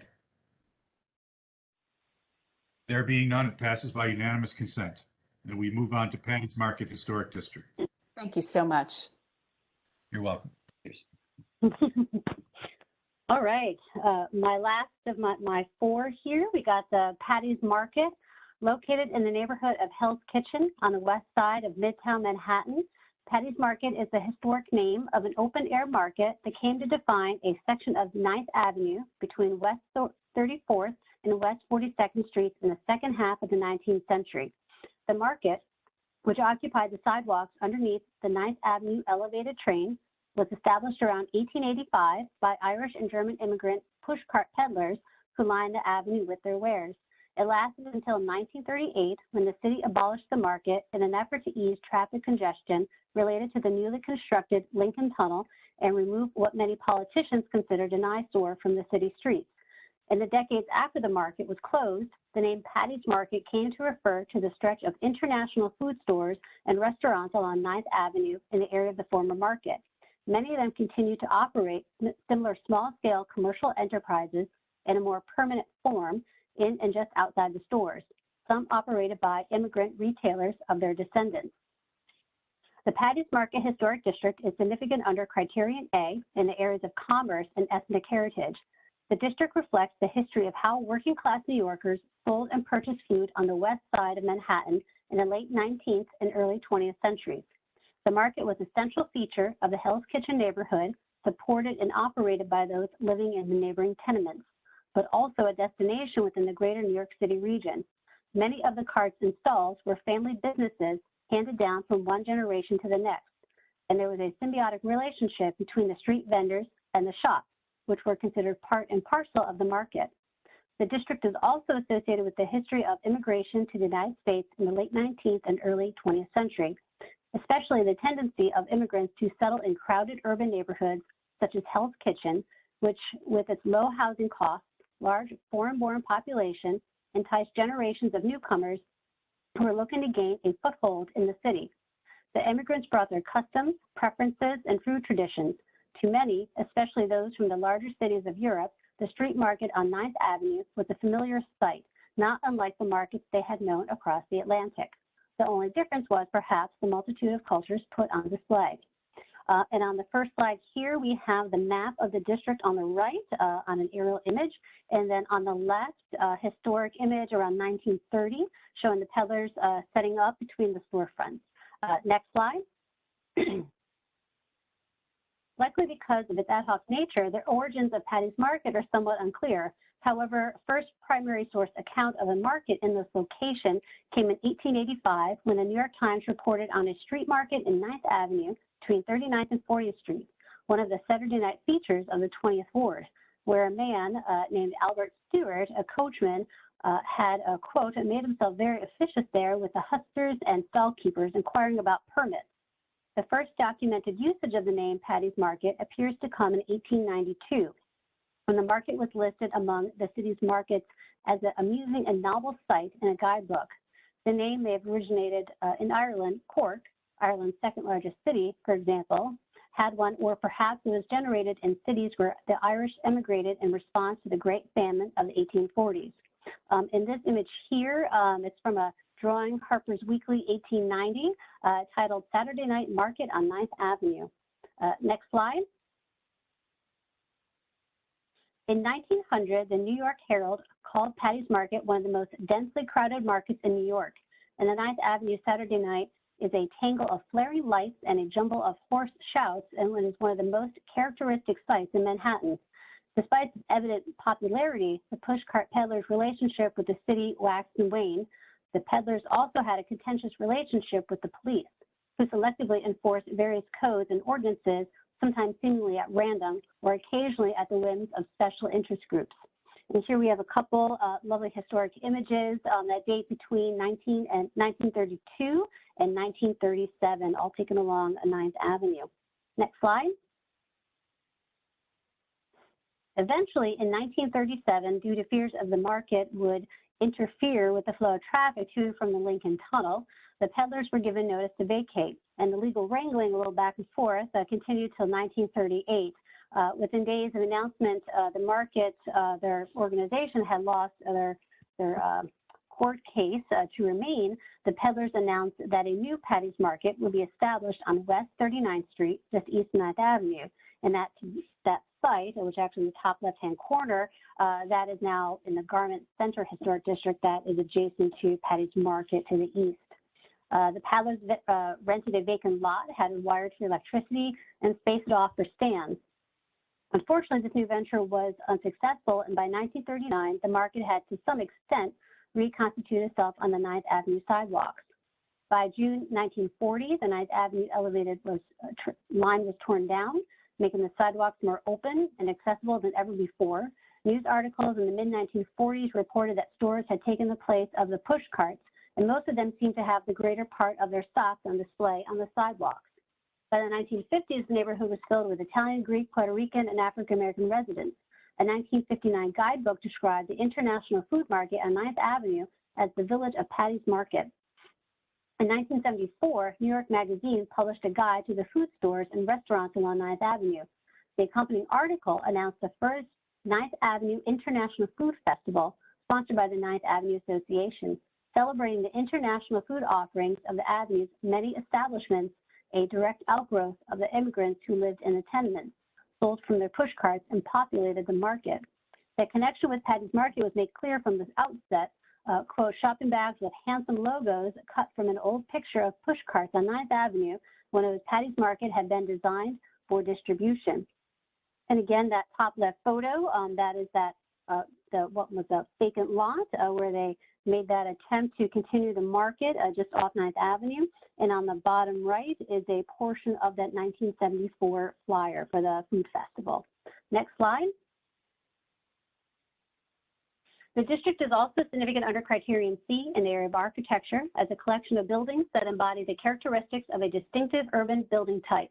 The working class tenement with ground floor store, which developed in New York City in the mid to late 19th century. Almost all of the buildings in the district are either pre-law or old law tenements with ground floor storefronts, which functioned as part of the original Patty's Market and then as the 9th Avenue successor to the market following its closure. Tenements on the side streets typically did not have storefronts since the commercial activity primarily happened on the avenue. Pre-law and old law tenements are distinguished by the changes required by the Tenement Act of 1879, which required some reforms in allowances for light and air. All are 4 or more commonly 5-story buildings, typical of residential development of that era. The earlier buildings are generally Italianate in style, faced with brick with stone trim, with wood or galvanized sheet metal cornices. Some of the later buildings include Neo-Grec, Queen Anne, or Renaissance Revival style details typical of the period. Because they are predominantly of the same height, materials, and style, the buildings on these block fronts form a largely uniform streetscape. Today, taken together, they form a cohesive district that represents and preserves the history of one of New York's most characteristic and best-known international food destinations. And here we have some current views of some of the buildings. These are along 9th Avenue, more in the southern portion of the district. Next slide. The district consists of 70 contributing buildings and 8 non-contributing buildings. The contributing ones include, again, primarily those tenements, but also a few mid-19th century row houses, 20th century commercial industrial buildings, 1 church, and 1 stable. The majority of the buildings were built in the second half of the 19th century as Hell's Kitchen immigrant population boomed. Again, here's some more representative views. These are still looking up 9th Avenue, kind of in the central portion, moving up toward the north. Next slide. Despite the removal of the 9th Avenue elevated train, which was a central feature, and the widening of 9th Avenue in the early 1940s, the Patty's Market Historic District retains its integrity as a whole. The components that make up the district's historic character, primarily the pre-law and old law tenements with ground floor stores, as well as the residential, industrial, and ecclesiastical building on the side streets, retain their strong spatial relationship to the avenue, as well as their overall low-scale massing, proportion, and texture of materials and ornamentation. Especially along the east side of 9th Avenue, the buildings make up a strong visual streetscape that provide a historic sense of place, feeling, and association. The period of significance is from circa 1845, the estimated date of the district's earliest buildings, to 1974, the first year of the 9th Avenue International Food Festival, which celebrated the worldwide array of foods available in Hell's Kitchen, especially on the stretch that had once been known as Patty's Market. And these are, well, on the left is that one church, is the former St. Clement's Mary Church, now Metro Baptist Church. Top right, buildings on the west side of 9th Avenue in that northern portion, and then bottom right, buildings at the corner of 9th Avenue and West 40th Street, northern boundary of the district. Next slide. Ending with a few fun historic images. We have received 4 Part 1 approvals from the National Park Service. We have 7 letters of support that include from the Manhattan Community Board 4. They're the ones who actually a few years ago sponsored a survey that identified Patty's Market and another Hell's Kitchen district to the north.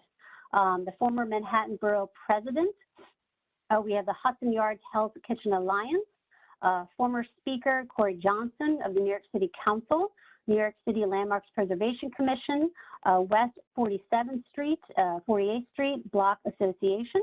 We did receive 2 letters of objections from the property owners. And lastly, we have guests, consultants Lindsay Peterson with Higgins Quasars, and then Joe Restuccio with Clinton Housing Development Corporation, who's the project sponsor. I'm not sure if either would like to say a few words.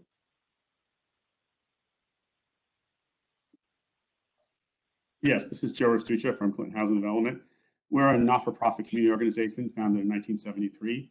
We developed over 1,000 affordable apartments in 75 locations throughout Hell's Kitchen, and we specialize really in renovation and preservation of existing tenements.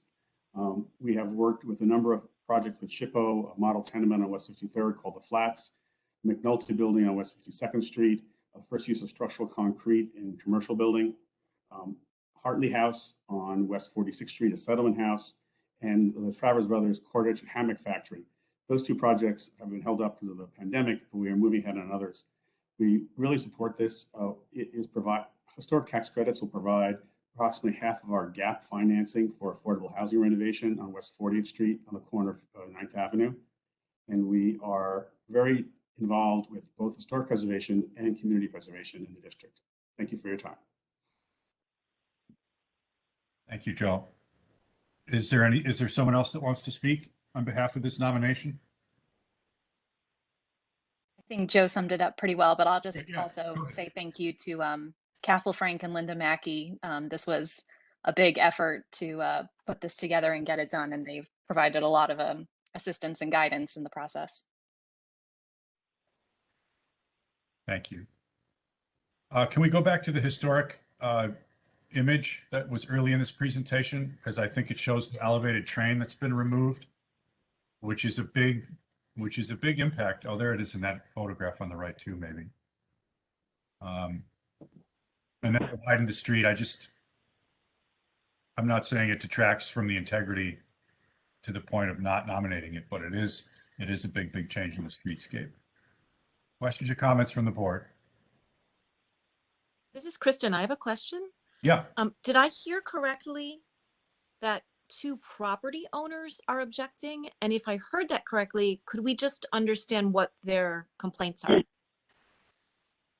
Oh, of course. So one, they sent in a formal letter, but they did not state their reasons. I did respond. We have our standard response, just noting we would like a hard copy letter and just mentioning what National Register means because we're in New York City and there's also LPC, but they did not respond. The other individual, they asked some questions about, as far as the environmental review and the Port Authority billing just north, but they just preferred, even though obviously the federal credit is available, they would prefer redevelopment of their block.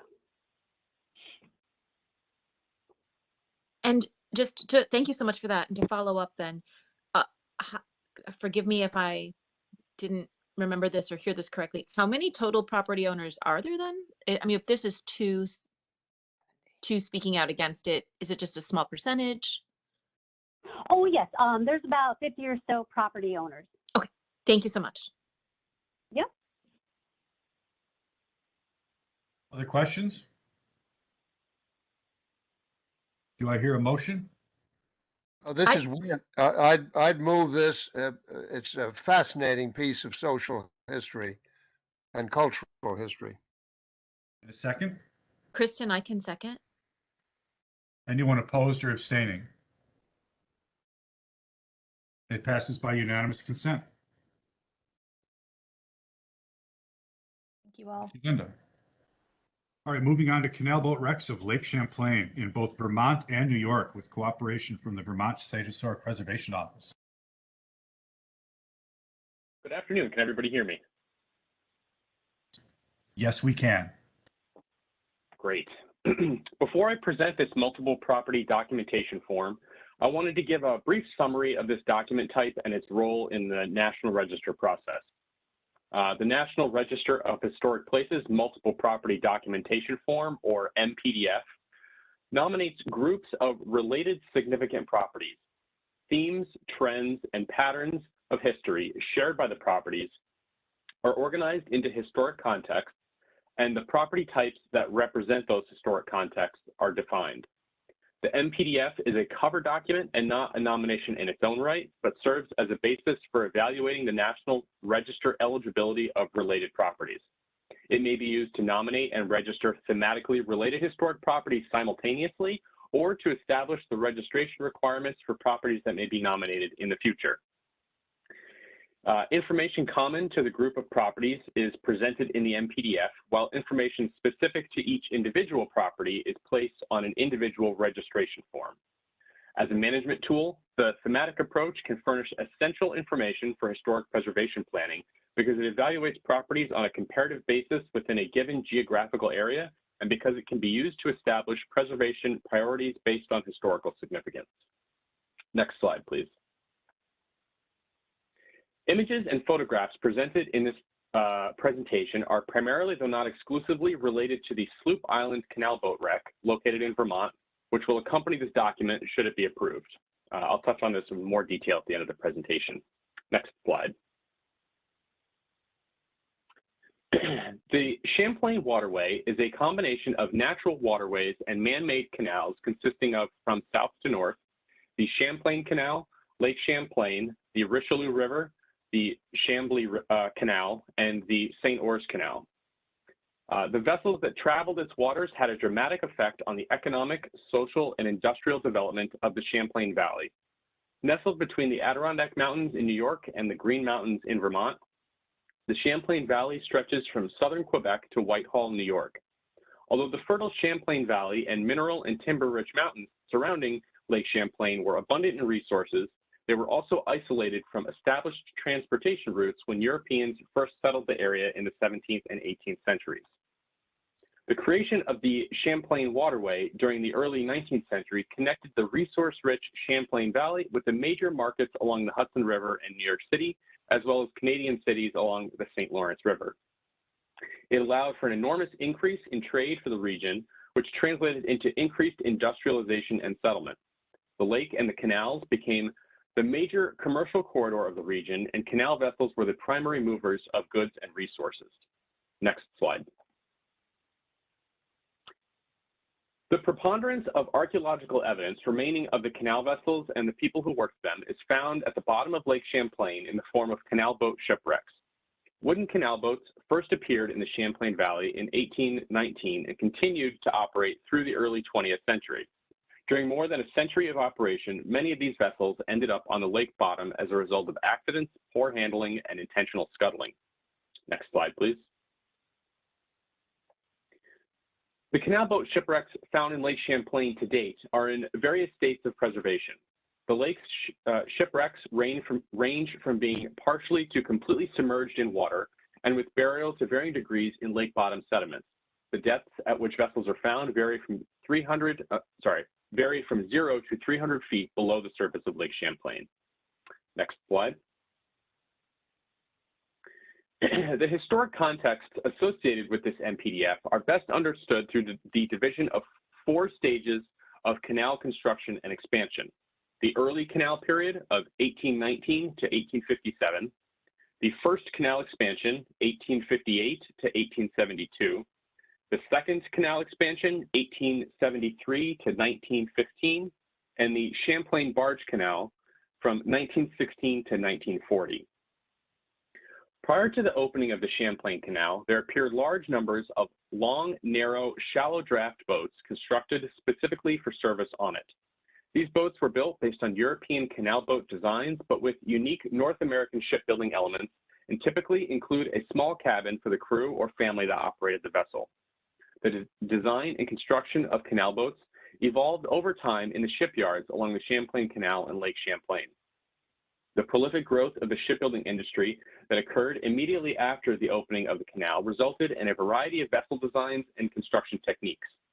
A typical canal boat took from 3 to 6 months to build, depending on the skill and dedication of the shipbuilder and the availability of supplies.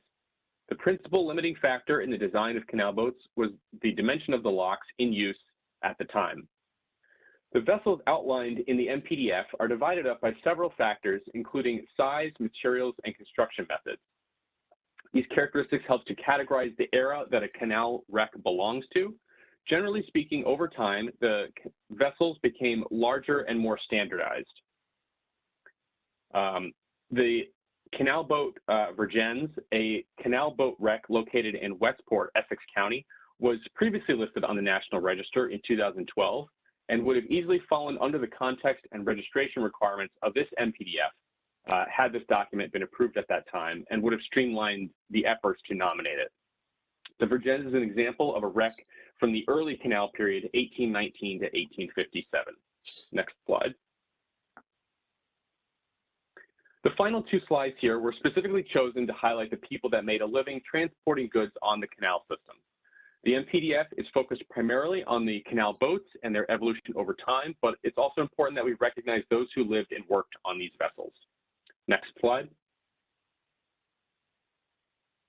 Completion of this MPDF is a requirement of a 2002 Memorandum of Agreement between the Vermont SHPO and the EPA, resulting from the adverse effects of the EPA cleanup of the Pine Street Barge Canal in Burlington, Vermont. If approved by the respective state boards, Vermont will submit the document to the National Park Service along with their nomination for the Sloop Island Canal Boat. This document was written by Christopher Sabick and Joanne Dennis of the Lake Champlain Maritime Museum. After 20 years and numerous rounds of editing, we're very pleased to finally present this MPDF along with our partners in Vermont. Thank you. Are there any questions?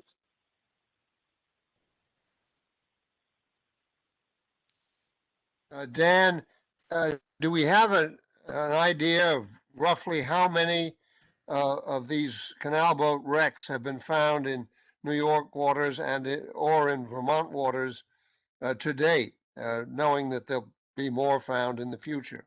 And also, there are also going to be there have been found many other kinds of vessels abandoned on the bottom of the lake. And is there going to be an effort to do the same kind of approach to documenting those? Well, off the top of my head, I don't recall exactly how many wrecks have been identified to date, so I apologize, I don't have an answer for that question. To the second question, there has not been any discussion so far about either expanding this document or doing another similar MPDF for additional wreck types that might be found in those waterways. Might be something to explore further down the road with our colleagues in Vermont, but so far there have not been any discussions on that topic. Thank you. This is Chuck Vandry. Just want to add a little background to this nomination. The survey that produced a large amount of the data that's used in this nomination was actually funded by the US EPA and the National Park Service as a part of the Lake Champlain Basin Program, which started, I think, in the mid-1990s. And for a brief period of time, Lake Champlain was actually classified as a Great Lake until the Great Lake states objected and it became a pretty good lake. But in any case, there actually was a fight about it in Congress. Anyways, in addition to the canal boats here, it did, to Wynn's question, there are dozens of wrecks that were identified in this survey, which took about 10 years to complete. And I was fortunate to have my hand on the wheel for part of it in terms of while it was going on.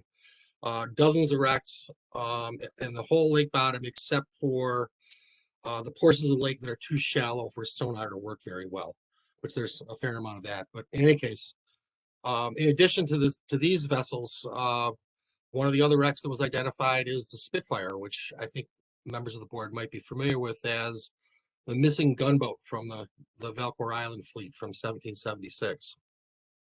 The one boat that was not accounted for. It's in New York waters, up in off of Clinton County. And in addition, I guess the last thing I'd like to say is the map at the end of the nomination, down at the bottom there's a vessel labeled the Champlain II.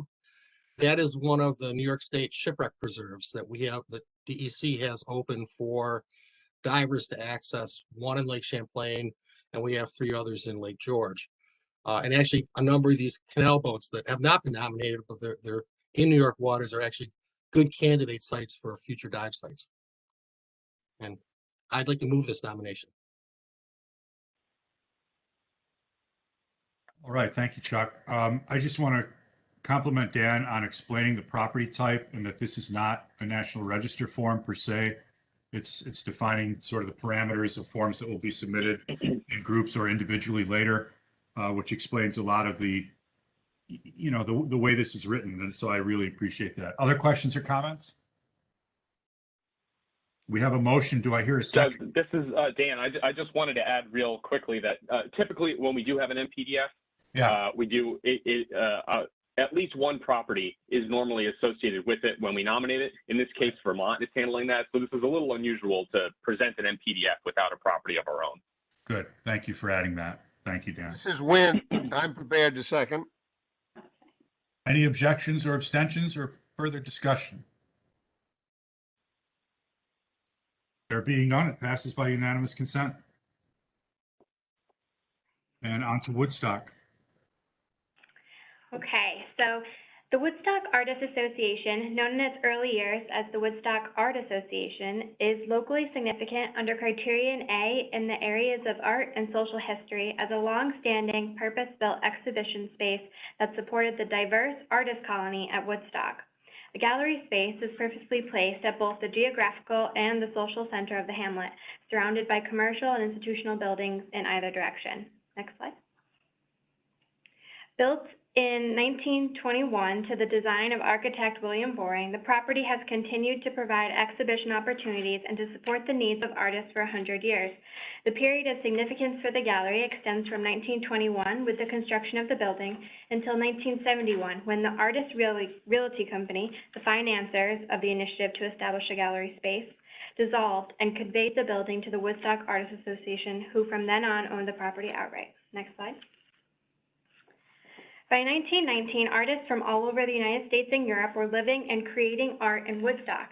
As a thriving and expanding group of diverse individuals, the need for a welcoming and open-minded gallery space was quickly recognized. To facilitate this, a group of 5 painters established 2 complementary organizations, the Woodstock Art Association, who would maintain the exhibition space and set its artistic principles, and the Artist Realty Company, who would finance the construction and maintain the physical space. Next slide. The gallery was established under a constitution that stated, "It is the purpose of the association and these exhibitions to give free and equal expression to the conservative and radical elements, because it believes a strong difference of opinion is a sign of health and an omen of long life for the colony."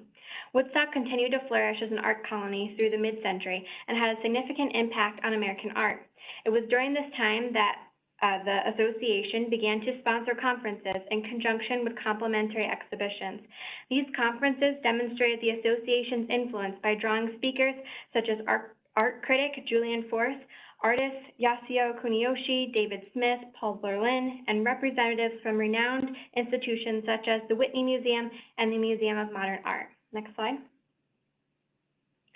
Today, the Woodstock Artists Association is an integral part of the art colony's continued history and represents the community's commitment to diversity and inclusion of all artistic styles. It provides a place where its member artists can display their works through juried shows, while also maintaining a permanent collection of diverse artworks and providing an archive to the history of Woodstock art. We have one letter of support from the Woodstock Town Historian, and that's the Woodstock Artists Association. This is one of the few that's on our docket for this meeting that's not a tax credit program. It's an honorific designation, which is interesting. Yeah. Other questions or comments? This is Kristen. Yeah. I was just I wanted to compliment, and I think it's great that the site is included today, particularly because of its relationship to Birdcliff and the Maverick space that are already on the National Register. So it was great to see this. Excellent. I'm happy to move it when we're ready. Great. Thank you, Kristen. Any other questions or comments? Or a second to Kristen's motion? This is Jennifer Lemack. I'll second it. All right. Any opposed or abstain? There being none, it passes by unanimous consent. Great, thank you. You're welcome. Moving on to Albany.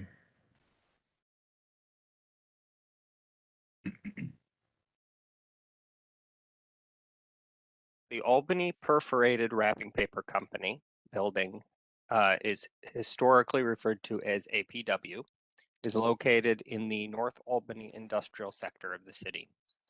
Built as a paper mill for the manufacture of toilet paper and paper towels, the heart of the complex was constructed in stages between 1918 and 1936. Next slide. The complex is internally interconnected and presents as one largely single-story massive brick masonry edifice covering nearly 10 acres. The building is among a group of late 19th and early 20th century factories generally sited along Broadway and on the surrounding streets that have survived in what is informally called the Warehouse District. The current occupant, Huck Finn's Warehouse, a popular retail outlet selling furniture and housewares, was established in the APW building in 1985.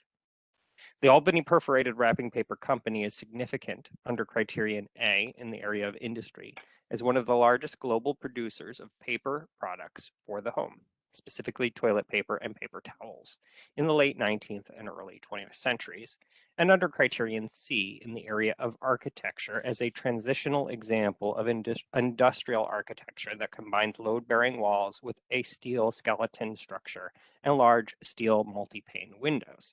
Next slide, please.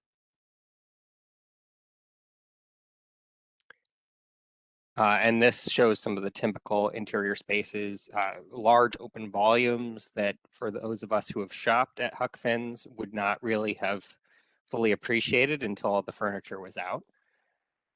Next slide, please. The mix of characteristics shows the evolution from brick masonry and heavy timber typical of mill construction to early 20th century building practices that expanded factory volumes and introduced well-lighted, cleaner, expanded space that together fostered a safer work environment. The plant was designed by George F. Hardy, an internationally known architect who specialized in paper mill design.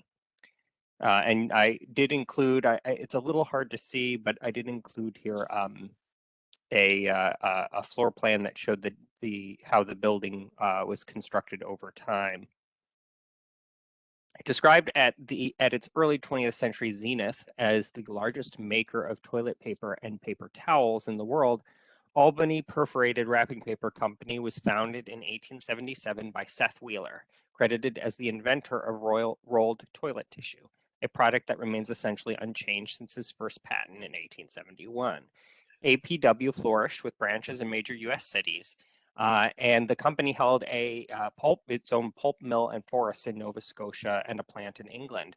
There was a smooth transition when the Wheeler family relinquished control in 1930 to a following owner. However, after a series of disruptive quick sales in the 1960s, the mill closed in 1964.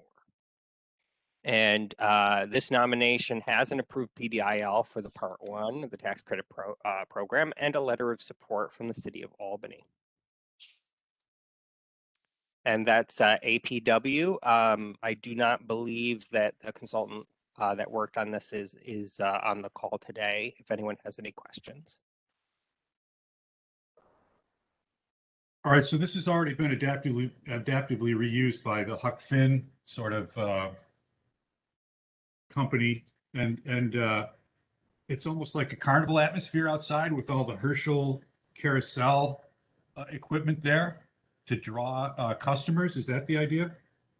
So Huck Finn's has been in the building since 1985 partly because of the pandemic. The company has moved pretty solidly to online shopping, which means they don't have the need for a large on-site warehouse any longer. They've greatly reduced their floor room space, and like I said, they're not storing the product really on site anymore. So that means that the majority of the complex is available now for redevelopment. Redburn Redevelopment they're the ones that purchased the building and drafted this nomination. They are redeveloping the majority of the building for housing.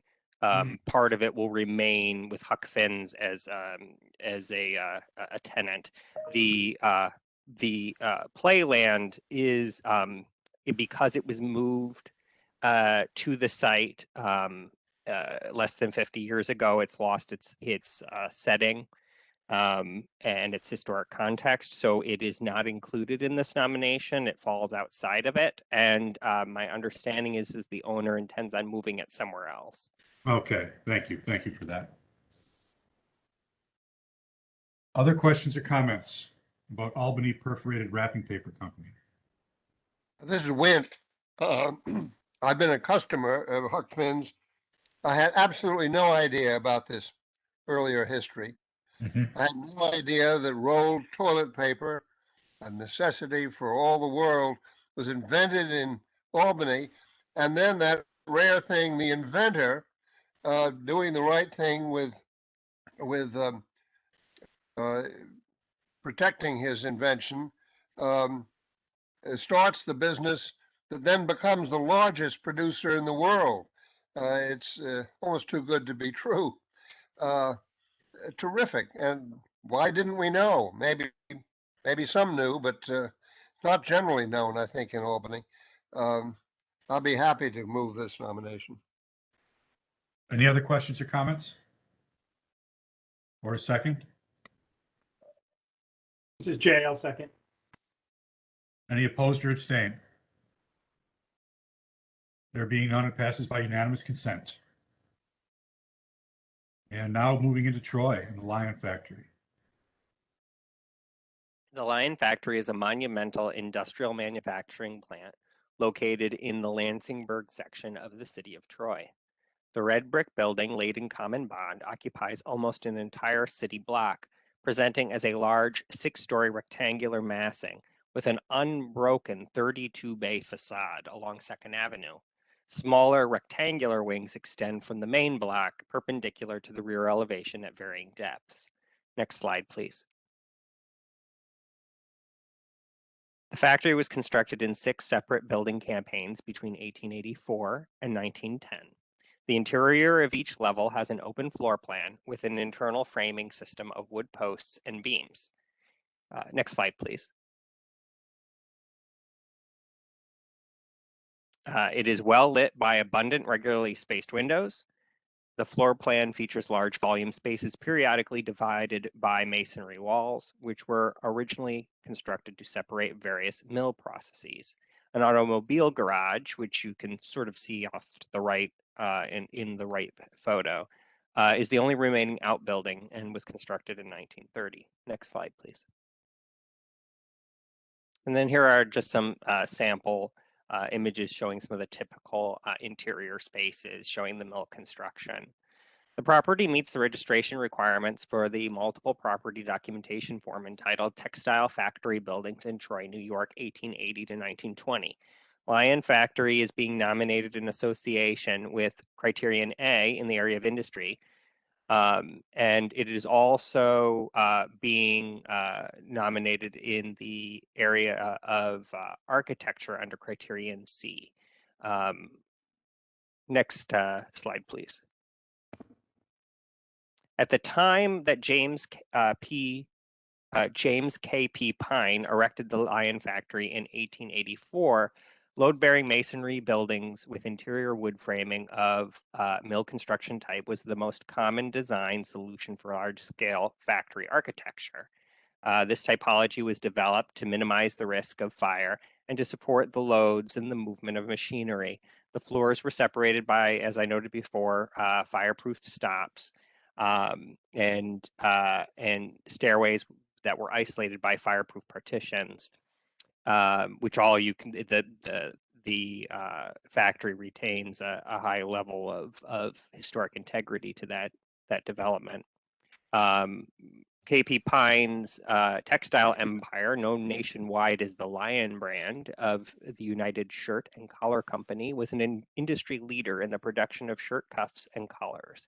During its heyday, the Lion factory was one of Lansingburg's preeminent industries due to the success of James KP Pine, who first entered the collar business in 1862.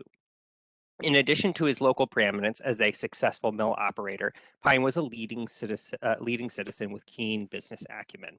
And among the many things that he did, he served as the president of the People's Bank of Lansingburg. The business stayed into the family until 1922. Following owner did continue the Lion brand up until 1970. The building is much reduced in use, but has at least up until recent date continued as a textile manufacturer. And this nomination has an approved PDIL for the Part 1. That's Lion Factory. And I believe Carolyn Coppola is on the call. I don't know if she wants to say anything about this project. Sure, thank you, James. I came into this project to start a Part 2, so had to go backwards in studying its history, which is rich and indicative of Troy's development and its industrial identity. But what's really significant here is how this building is really a time capsule because of its continued use for the same purpose. So there have been few modernizations to the interior, so it retains such a high degree of historic integrity. But so the PDIL had been submitted before I came on board with this project, but I've been working with James and Kath to get it ready for today for this review, because we are working on its future. And that's kind of exciting too. And I think you should know something about that. So this building, the project for it is part of a pilot program with New York State HCR, Homes and Community Renewal. And it was awarded a clean energy award to participate in New York State's Climate Leadership and Community Protection Act, which mandates an 85% reduction in greenhouse gas emissions by 2050. Now, that's a tall order and a hard requirement to meet for new construction, but it is particularly challenging for an historic building. But again, working with SHPO and the NPS, we're going to have about 150 all-electric affordable housing units and commercial space in this building. So we're really excited about keeping its history visible and honoring that while pushing it into the future and making it relevant in the community again. Oh, that's fantastic. Nicely said. Questions or comments about the Lion Factory?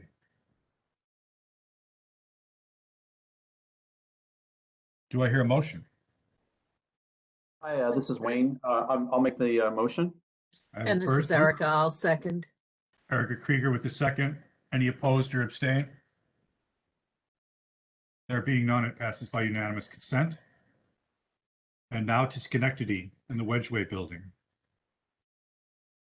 The Wedgeway Building is located in the city of Schenectady at the corner of State Street and Erie Boulevard, one of the most prominent intersections in the city.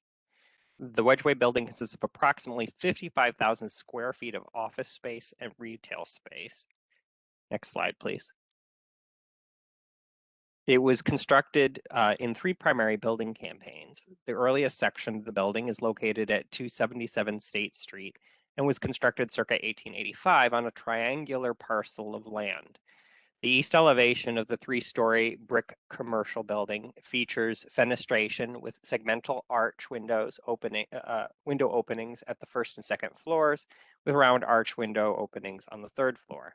Attached at the south end, which is to the left of your screen, of the original building is an impressive 3-story early 20th century facade with a theater marquee that serves as the entrance to an internal commercial arcade, or actually was constructed in 1912, that formerly led to 2 theaters at the rear of the property.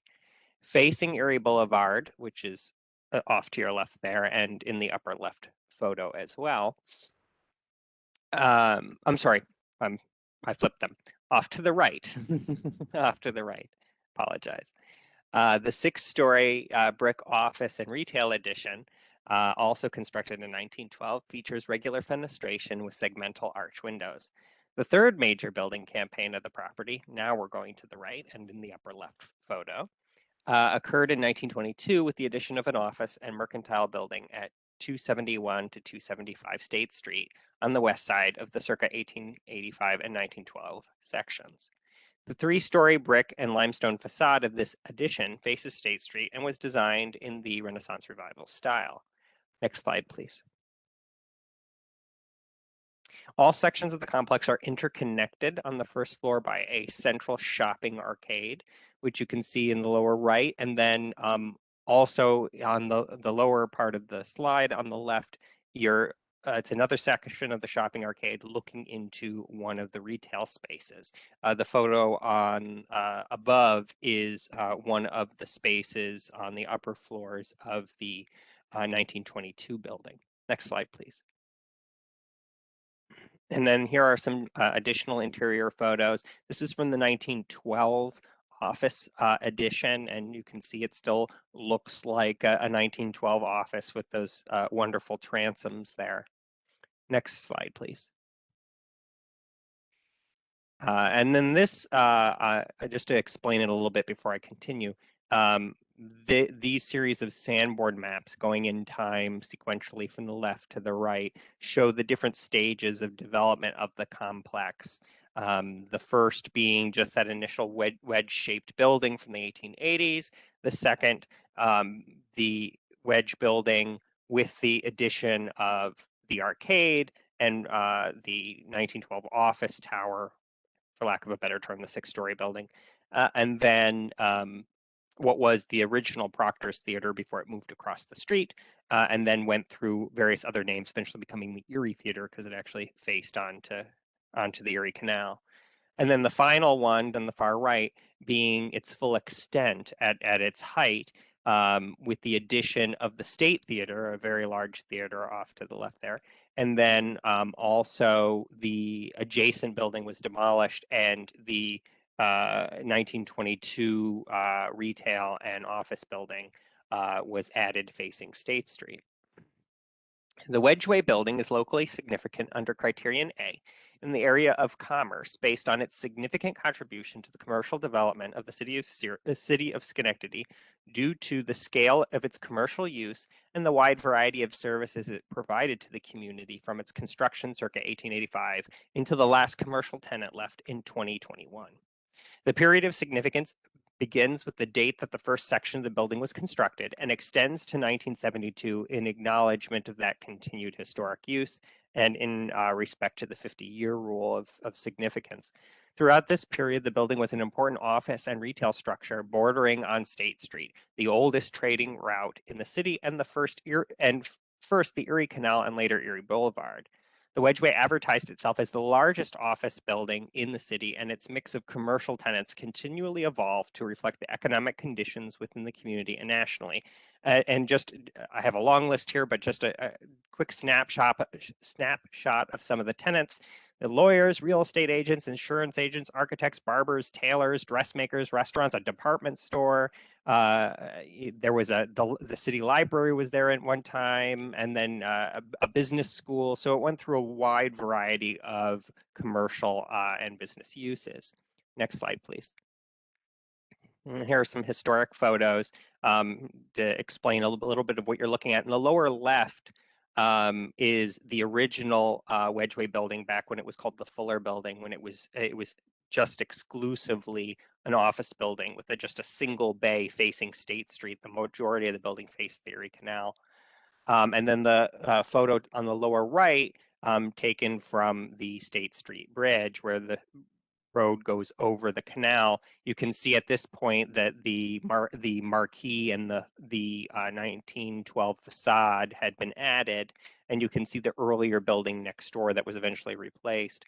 Up the upper right is taken from Erie Boulevard once the Erie Canal had been filled in, and you can actually see along the elevation on Erie.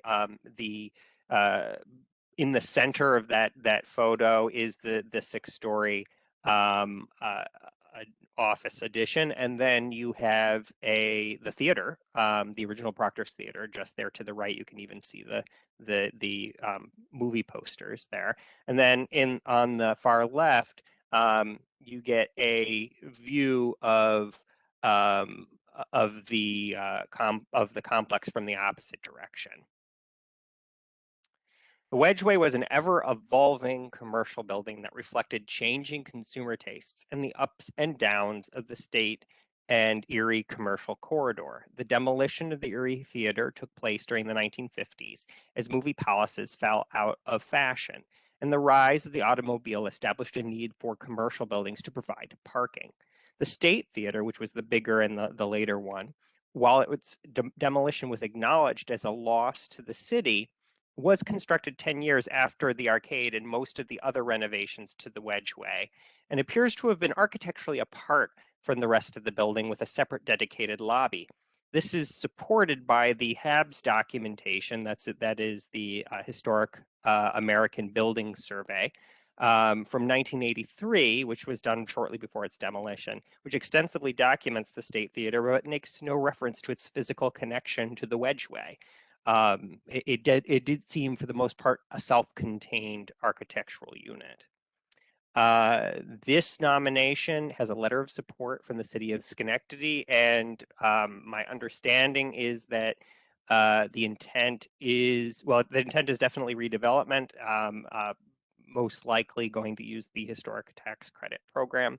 I believe Mark Taylor, who drafted the nomination, is on the call if he would like to say a few words. Yes, thank you, James. Yeah, this has been a very interesting project to really delve into.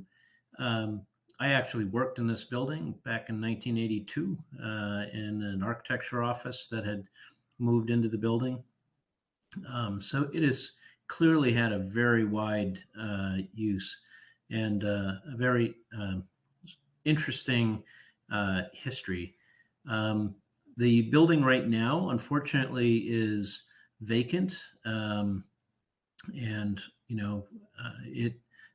all of the various uses really very much mirrored the business climate in the city, and from the 1970s on, clearly lost a lot of its prestige, and in the last year saw the last of its tenants leave. This building will be repurposed and completely renovated is the intent. And the intent is that the first floor of the building would all be repurposed back into commercial space with apartments above. So this is an incredibly important thing to be able to utilize the tax credits, and hence the necessity to move this forward quickly. Thank you, Mark. Questions or comments from the board regarding Wedgeway? Or a motion? This is Jay. I'll make a motion. Jay DiLorenzo first. Do I hear a second? I'll second it. It's Carol. Carol Clark, number 2. Any opposed or abstained? There being none, it passes by unanimous consent. And on to Doug, this is Daniel. Doug, this is Daniel. I just want to observe, this has been Schenectady's primary intersection for 200 plus years. Yep. And it is interesting to note that of the four corners, this is the northwest corner of that intersection, and what has happened across the street on the southwest corner is demolition and new construction, and across this on the northeast corner, there's been a lot of demolition, and so really the only two of the four historic corners are left intact. I think this is a significant nomination and redevelopment opportunity as a result. So I appreciate Schenectady advancing this. Thank you, Daniel. All right, H.E. Moyer, James, this is your last one. Yep, my last one, on to a different part of the state. The H.A. Moyer factory complex was constructed between 1881 and 1909 by the H.A. Moyer Company, once a leading manufacturer of pleasure carriages and luxury automobiles. The complex is in the former village of Salina, one of the oldest parts of the city of Syracuse, at the west end of the Washington Square neighborhood. Next slide, please. And this only shows the main part of the complex, but it does give you a sense of the evolution of the company's use of the site. The H.A. Moyer factory complex is primarily characterized by an interconnected group of buildings that were used as part of a holistic manufacturing, storage, and shipping process. Next slide, please. Nearly all the contributing buildings in the complex are brick, with some later non-historic additions using reinforced concrete or metal cladding. The building at 301 Wolf Street, which you will see in the upper right there, was designed and constructed as a freestanding building across the street in 1909 rather than interconnected to the main complex. Next slide, please. The complex is significant under criterion A in the area of industry for its association with the H.A. Moyer Company, an important and nationally known carriage and automobile manufacturer, and with the development of industry in Syracuse in general. The H.A. Moyer Company was one of the largest industrial employers in Syracuse around the turn of the 20th century, producing carriages and then later automobiles that were sold nationwide. The complex contains examples of industrial manufacturing buildings of mill construction type from the late 19th and early 20th century. Overall, the buildings reflect their function in design in a manner consistent with late 19th and early 20th century industrial architecture, but they also feature ornamental details such as tripartite arched windows, garland motifs, and a notable two-story false dwelling. Next slide, I think, is the one that has the false dwelling. Yes, there you go. An iconic company emblem on the rooftop. It was very interesting. As a side note, my family is from Syracuse, and when I mentioned I was reviewing this, they're like, "Oh, the building with the house on top." Everyone knows the building with the house on top. Next slide, please. In 1881, young entrepreneur Harvey A. Moyer moved his carriage works to the three-story brick building at the corner of Wolf and Park Streets at the site of the nominated property, which you see in the historic photo to the left. Several additions and new buildings were constructed within the next few years to accommodate a booming business, and by 1891, Moyer's company was known as, quote, one of the largest and most successful establishments in Syracuse, end quote. In 1908, the company began making automobiles. An entirely new building across the street at 301 Wolf was devoted to automobile production when it was completed in 1909. And just as a quick side note, was designed by a young Ward Wellington Ward, a locally significant architect, who also happened to be, no coincidence, the son-in-law of Mr. Moyer.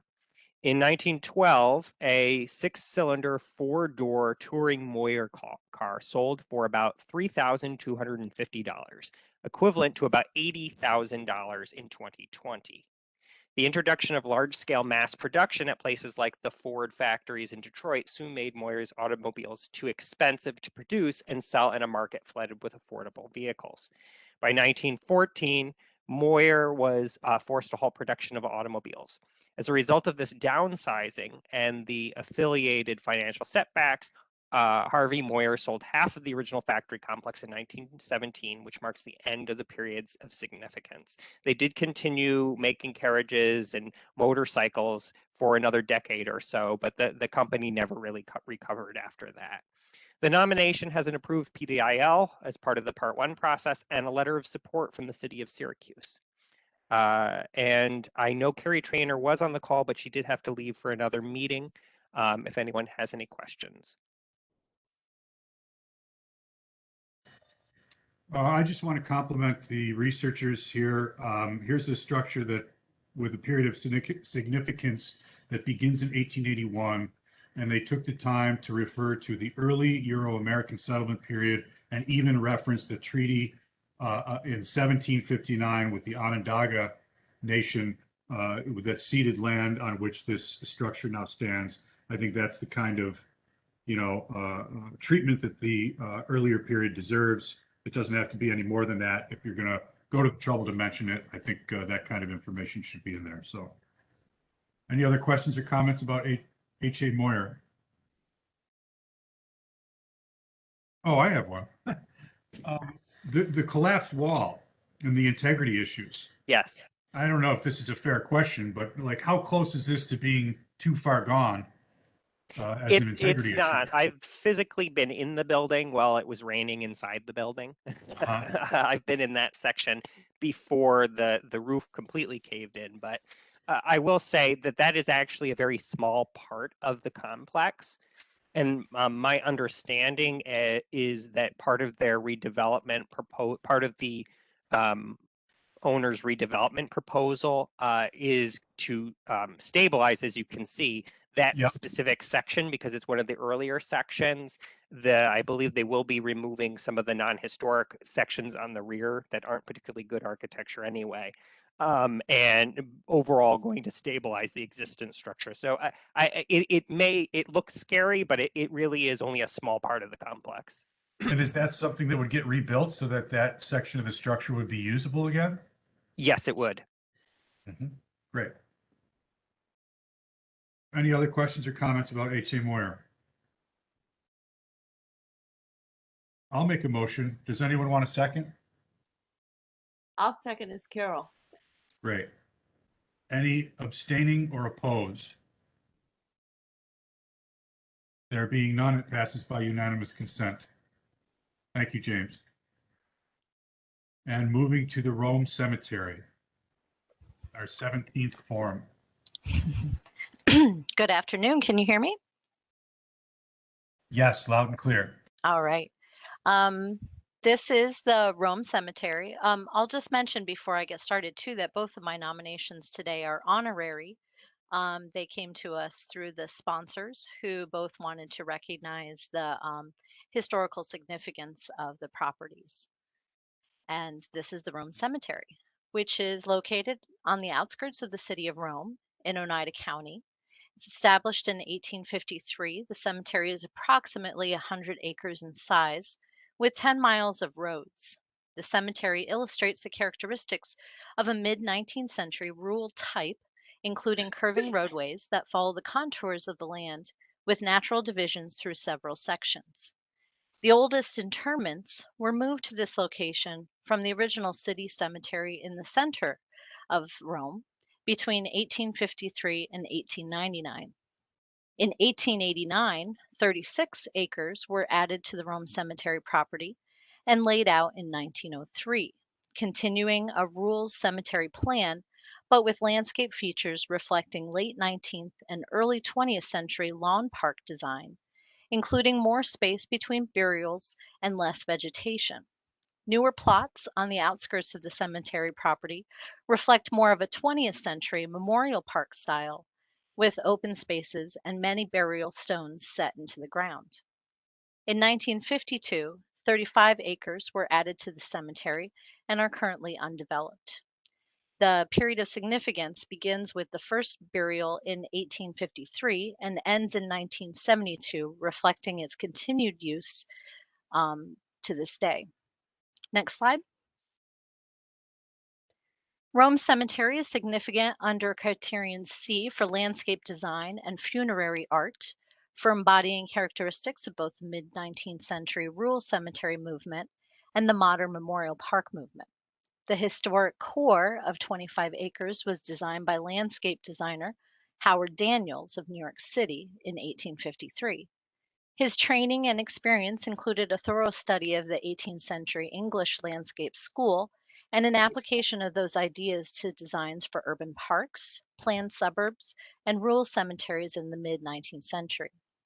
In New York State, Daniels also designed National Register listed Oakwood Cemetery in Syracuse and Poughkeepsie Rural Cemetery in the Hudson River Valley. Daniels used the contours and topography of the property to emphasize scenic views and integrated natural environment. Next slide. Funerary art throughout the cemetery consists of a wide variety of grave markers and monuments in terms of size, style, and material. Monuments include those commemorating veterans of the Civil War and firefighters who lost their lives during the Great Fire of Rome in 1846. Many family plots are represented by an obelisk and surrounding burials. Examples of these obelisks include Egyptian, Greek, and Gothic style, with funerary symbols such as crosses and urns. And here are a few examples. A few remarkable examples of sculptural monuments reflect nature, such as the Williams family plot in the upper left, which is a remarkable monument that is a tree, shaped like a tree, with foot markers that look like stumps. Later examples of funerary art in sections opened after 1903 reflect more standardized styles of markers with simple ornamentation and symbols. Next slide. The cemetery is also significant under Criterion C for the outstanding architectural design of its late Gothic revival Kingsley Chapel, built in 1893. That's in the upper middle, by the Kingsley family, plus the receiving vault and office building built in 1914 to 1926 in the same architectural style. The office building is in the lower right. All three buildings feature granite stonework, tile roofs, and both the vault and chapel feature stained glass windows. Mausoleums, like the one in the lower left, are constructed in the early 20th century along Millionaires Row and are in the neoclassical style with classical columns, pediments, entablature, and natural motifs. Next slide. Finally, Rome Cemetery is significant under Criterion A and Criterion Consideration D in the area of social history, as it includes burials of Rome's prominent citizens, with at least 3 of them rising to the level of transcendent importance. This is defined by the National Park Service as being of great eminence in their fields of endeavor, or for having had great impact upon the history of their community, state, or nation. Although the cemetery contains numerous prominent persons who were associated with the growth and development of Rome, these 3 rise to the status of transcendence by epitomizing the definition of great eminence, all having made a national impact in their respective fields. John P. Jarvis was one of America's leading consulting civil engineers, instrumental in the building of the Erie Canal. Jesse Williams was an innovator who transformed the industry of cheese making, especially in New York State, for rural farmers.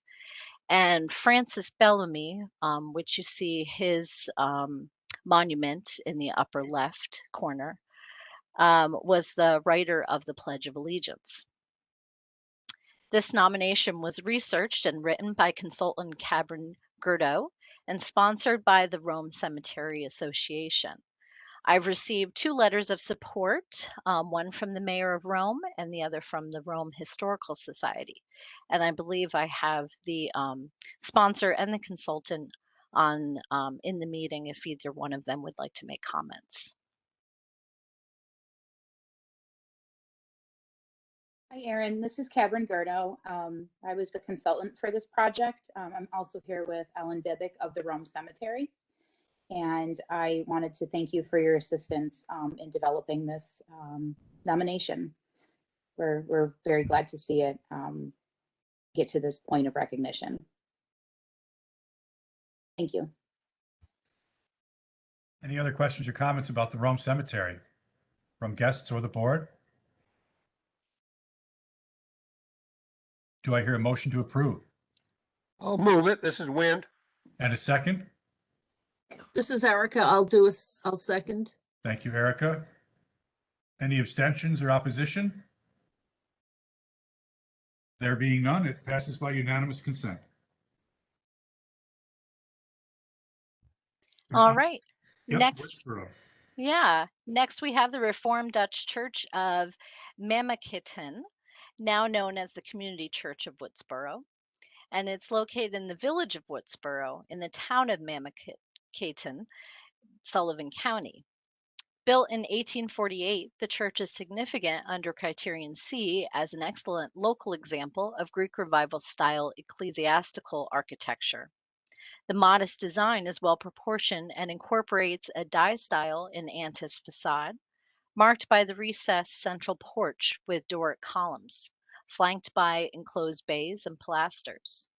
This die-style in antis form was popular for Greek Revival style churches starting in the 1830s and rapidly emerged as one of the ubiquitous building types of the Greek Revival style and widespread in New York City.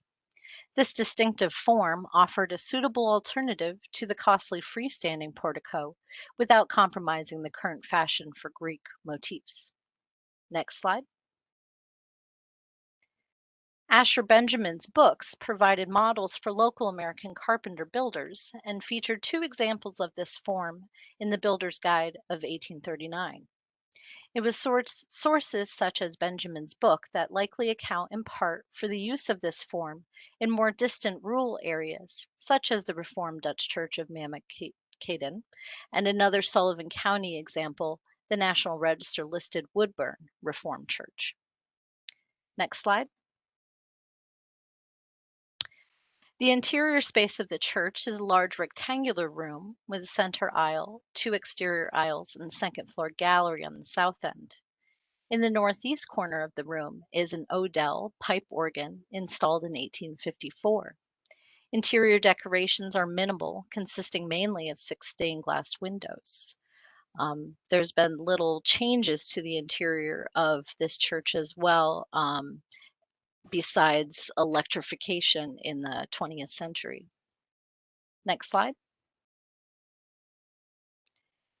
The Reformed Dutch Church of Mamakitten retains a high degree of integrity of design, location, setting, materials, workmanship, feeling, and association, with minimal changes to the exterior or interior, and many original details and finishes. This is the Reformed Dutch Church of Mamakitten. Are there any questions? Questions from the board?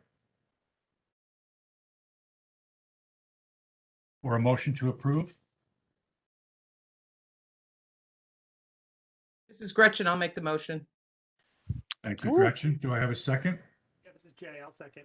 Jay, second. Any abstained or opposed? There being none, it passes by unanimous consent. Thank you. Thank you, Aaron. Moving now to the Irwin Town Hall painted post. Dan Boggs. Good afternoon. The Irwin Town Hall has an approved Part 1 preliminary determination for individual listing from the National Park Service, meeting Criterion C in the area of architecture and Criterion A in the area of politics and government, with a period of significance from 1921 to 1953. The Irwin Town Hall was constructed in 1921 in the village of Painted Post to serve the municipal needs of both the village of Painted Post and the town of Irwin.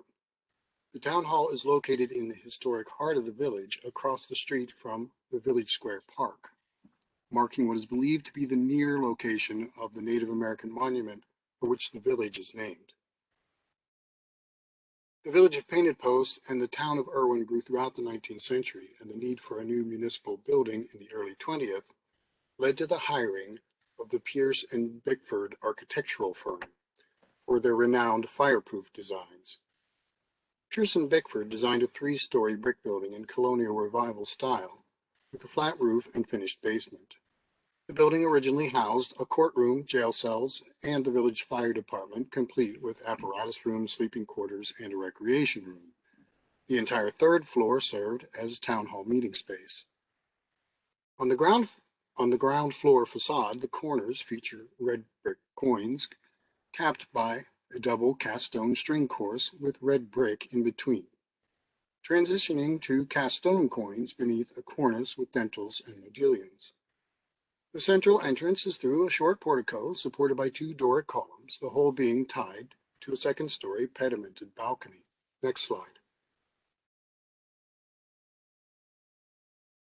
The Irwin Town Hall features Pearson Bickford's cutting-edge fireproof design, utilizing reinforced concrete and terracotta, and includes the construction of fireproof vaults for the protection of town records. Next slide. Much of the original layout, stairwells, hallways, rooms, and entrances, remains as designed, including the original central corridor and stairs running from the northeast of the basement to the 3rd floor. On the right can be seen the original 10-light double door leading onto the 2nd floor balcony above the central entranceway. Next slide. Items of original fabric preserved in places throughout the Irwin Town Hall include original doors, wood trim, and original flooring, such as these examples from the 3rd floor. Next slide. As designed by Pearson Bickford, double-hung multi-pane windows remain in place throughout the building. Likewise, the photo on the left, showing the large open space of the 2nd floor assembly room, illustrates the overall retention of Pearson Bickford's interior layout. Next slide. The village of Painted Post moved from the building when a new village hall was constructed in 1952, leaving the town of Irwin as the sole occupant. The move included the village fire department. With fire trucks no longer being housed on the 1st floor, the facade was altered in 1953 to symmetrically match the opposite side of the elevation. The town of Irwin, however, continued to use the building, gradually moving departments into a new facility until the final use of the building solely for the town court ended in 2019. The Irwin Town Hall stands as a highly intact example of an early to mid-20th century town hall, representing an important piece of civic history. Thank you. And I believe the consultant and owner may have some words to say.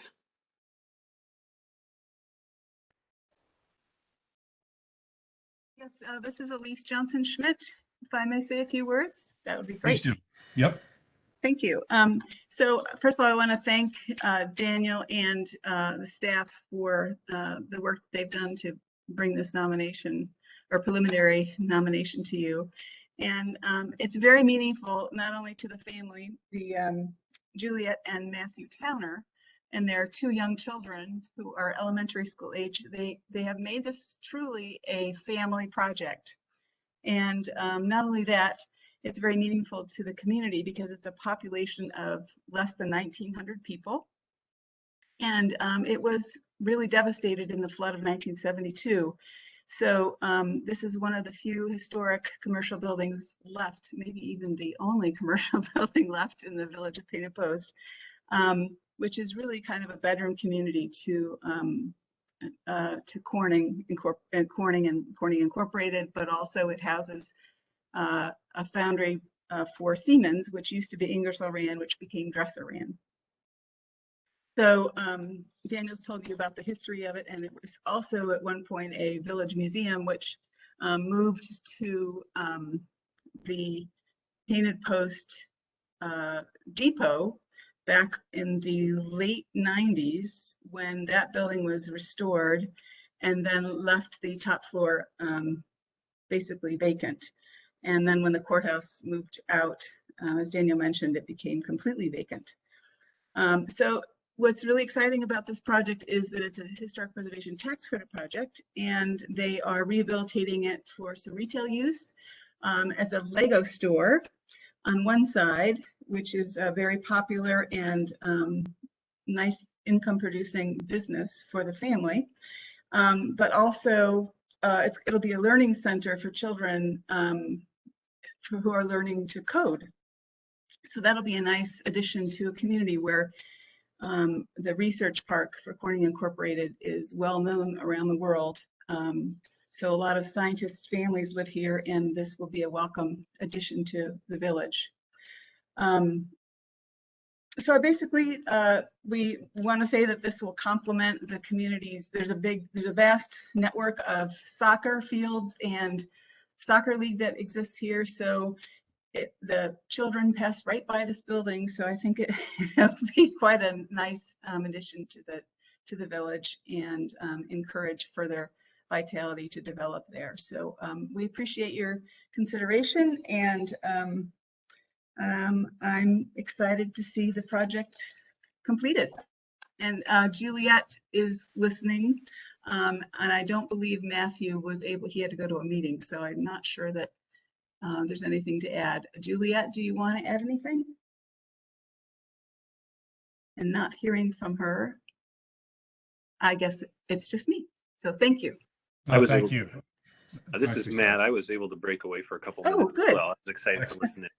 So this has been a many-year dream of ours to get something like this established, and to find a property that was historic that could house our dreams in is quite exciting. And it's been our goal to get it on the historic registry because we're from the area and we've loved this building since we were kids. That's great. Thank you, Matt. Questions or comments from the board? I would observe that the context statement in section 8, page 10, keeping with my theme of reference to earlier uses of the landscape, and especially by Native Americans, takes us thousands of years back to the Archaic period through the historic Iroquois period, and just does a good job of recognizing that this land was occupied by Native Americans before Euro Americans, and then references the Phelps and Gorham Purchase. So I appreciate that. Any other questions or comments? Do I hear a motion for the Irwin Town Hall? Yeah, Doug, this is, oh, sorry, go ahead, Kristen. No, go ahead. This is Wayne. I would make the motion, and maybe Kristen will second it. And I will second it. Excellent. Any opposed or abstaining? There being none, it passes by unanimous consent. And now to Livingston County. Yeah, thank you. Good afternoon, everyone. This is Virginia Bartis. Today, I have one nomination to present, the Avon Village Historic District in Livingston County. This nomination is from the Landmark Society of Western New York. Does Wayne Goodman need to recuse himself from this presentation? I would feel more comfortable, Mr. Chairman, if we went that route and I just recuse myself. Well, you certainly don't have to recuse yourself from the presentation, only the vote. Well, yeah, exactly. No, yeah, that's fine. That's fine. It's, we uphold our quorum, and I think that's a good approach. So no problem. Doug, we concur here at the office. Yep. Excellent. Okay, thank you.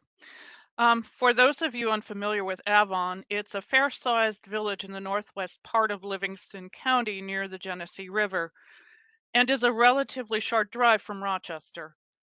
This nomination is the end product that began with a Preserve New York survey funded by the New York State Council on the Arts and the Preservation League of New York State. What we are looking at is Circle Park, literally and figuratively the center of the village, as this is where the major roadways intersect. The park has served as a gathering place since it was reconfigured in 1874 from a square to a circle, with the roadways encircling the park. Next slide, please. And if I can turn my paper here. The nominated district roughly forms a T shape along the main roadways of Genesee and Main Streets. The district is being nominated under Criterion A in the area of transportation for the village developing as a transportation hub, beginning in the early 19th century as roads were improved and built through the village, connecting it to other Genesee Valley communities. By the 1850s, the railroad aided in the more efficient movement of agricultural goods, and the village became an important processing center. The railroads made visitation to the village more convenient as people came to rest and recuperate at the mineral spas located there. The top image looks southwest past the Habs documented Erie Railroad passenger station toward the King Coal Bean Company, which is the last remaining agricultural processing plant located in the nominated district. The lower image shows worker housing on Genesee Street on the west side of the street, a short distance north of the commercial center. Next slide, please. The main commercial district extends south along Genesee Street from Circle Park. The upper block, seen in the upper right, is one of 5 buildings individually listed on the National Register, this one in 2006. The building in the lower right is outside of the commercial district, but is still economically important. It's the Avon Inn, also individually listed in 1991, and located on East Main Street, 1 block east of Circle Park. Next slide, please. 4 houses of worship are within the historic district, and as described in the nomination, create a visual transition between the commercial district and the residential portions of the district. This can certainly be said for the circa 1914 Zion Episcopal Church adjacent to Circle Park, seen in the upper left, the 1879 Avon Methodist Church on Genesee Street, seen in the lower left, and the 1877 Central Presbyterian Church, also on Genesee Street next to the public library, as each of these are at the edges of residential sections of the district. St. Agnes Roman Catholic Church, built in 1869, that's down on the lower right, is more of an outlier, being on Prospect Street near the north end of the nominated district. However, the St. Agnes Church complex does extend through to the north side or to the north side of Main Street across from the park, where the 1908 school and non-contributing 1961 school annex are located. Next slide, please. The Avon Cemetery is at the very north end of the nominated district. It began as an early settlement era burial ground that was later given rural cemetery characteristics that you can see here, such as the terracing and curving roadways lined with trees. It extends west to Rochester Street, and south of the cemetery is another small collection of worker housing along Rochester Street, presumably for railroad workers, since these are directly across from the tracks. Next slide, please. This may be a good time to mention that the district is also significant under criterion C in the area of architecture. The majority of the buildings in the nominated district are late 19th to early 20th century residences with a large number of Queen Anne, American Foursquare, and colonial revival styles representing the tremendous growth of the village during this period. They retain good integrity, totaling 263 contributing primary buildings and 110 contributing secondary buildings, again, mostly residences, as opposed to 24 non-contributing primary buildings and 23 non-contributing secondary buildings that mostly postdate the period of significance. Next slide, please. The period of significance for the nominated district is circa 1804 to 1945, reflecting the village's development related to transportation. A small number of early 19th century buildings survive in the district, reflecting the early period of growth, such as the large circa 1840 Greek Revival residence on Fisk Place, with its center front, temple front and flanking side wings. And that's way in the end, yes, right there. The lower right. Next slide, please. These images are of Temple Street in the southeast portion of the nominated district, showing residences from the late 19th through the early 20th century. The residential areas in the south and east parts of the district tend to share similar characteristics, such as uniform lot sizes, setbacks, tree lawns, and sidewalks. Next slide, please. Just a few more views of houses, this time East Main Street. Next slide, please. And I thought I'd leave you with these views of Spring and Oak Streets. The large residence in the top image is part of a large property on Spring Street that was clearly part of an early 20th century estate owned by SMPs, president of the Cleveland Seed Company. The lower view is of Oak Street. The Landmark Society of Western New York is the sponsor of the nomination and has done quite a bit of research, resulting or I should say, quite a bit of outreach, resulting in strong support from the local community. To date, only one letter of objection has been received, with the owner objecting specifically to their house being listed. I should mention that the owner did attend the Zoom public meeting, and the letter was received the next day. And I did reach out to them. Questions, comments? Questions from the board about Avon Village Historic District? All right, I appreciated the methodology. And you have this sort of, if two of these things aren't met, it doesn't meet the bar. And I'm curious to how common it is to do that sort of equation with the integrity criteria. It seems like a good approach. It's fairly regular, and it's something that we evaluate with each historic district. Some of them may have different levels of integrity. For instance, if you remember when I brought the Gregory Tract Historic District, which was largely working housing, working class housing, and had a lot of changes made to the buildings. In one like Avon, you don't see as much. It's different because of where it is and how it developed. So we look at these things similarly. We judge them as the group because one thing that all the districts need to have is what the Park Service calls feeling and association, which is kind of nebulous. But really, they also look like they need to look like they fit together. They need to share show how they share that common history and development within the community. And I think that's what we have going here with the Avon Historic District. Thank you for that. The other question I had is just a reference to the beginning section of history and development starts with a statement about the first permanent white settlers. Oh, yeah. You That's need to fix that language, don't I? Yeah, that language has to come out of there. There are numerous vague references to Indian trails, Native American trails, Native American paths too, in the context of page 112 and recreation in the Sulphur Springs, page 107, transportation. If you're going to mention that, I'd just like a little bit more detail other than that lip service. And I think the history starting with the first permanent white settler has to go. Absolutely. Sorry I missed that. It's okay. Other questions or comments? Do I hear a motion? I'll move it. This is Wind. Do I hear a second? I'll second it. Any opposed or abstaining? There being none, it passes by unanimous consent. And going to Queens. Good evening. I have to compliment you all on your fortitude. You're nearly there. I tried to give him a second break.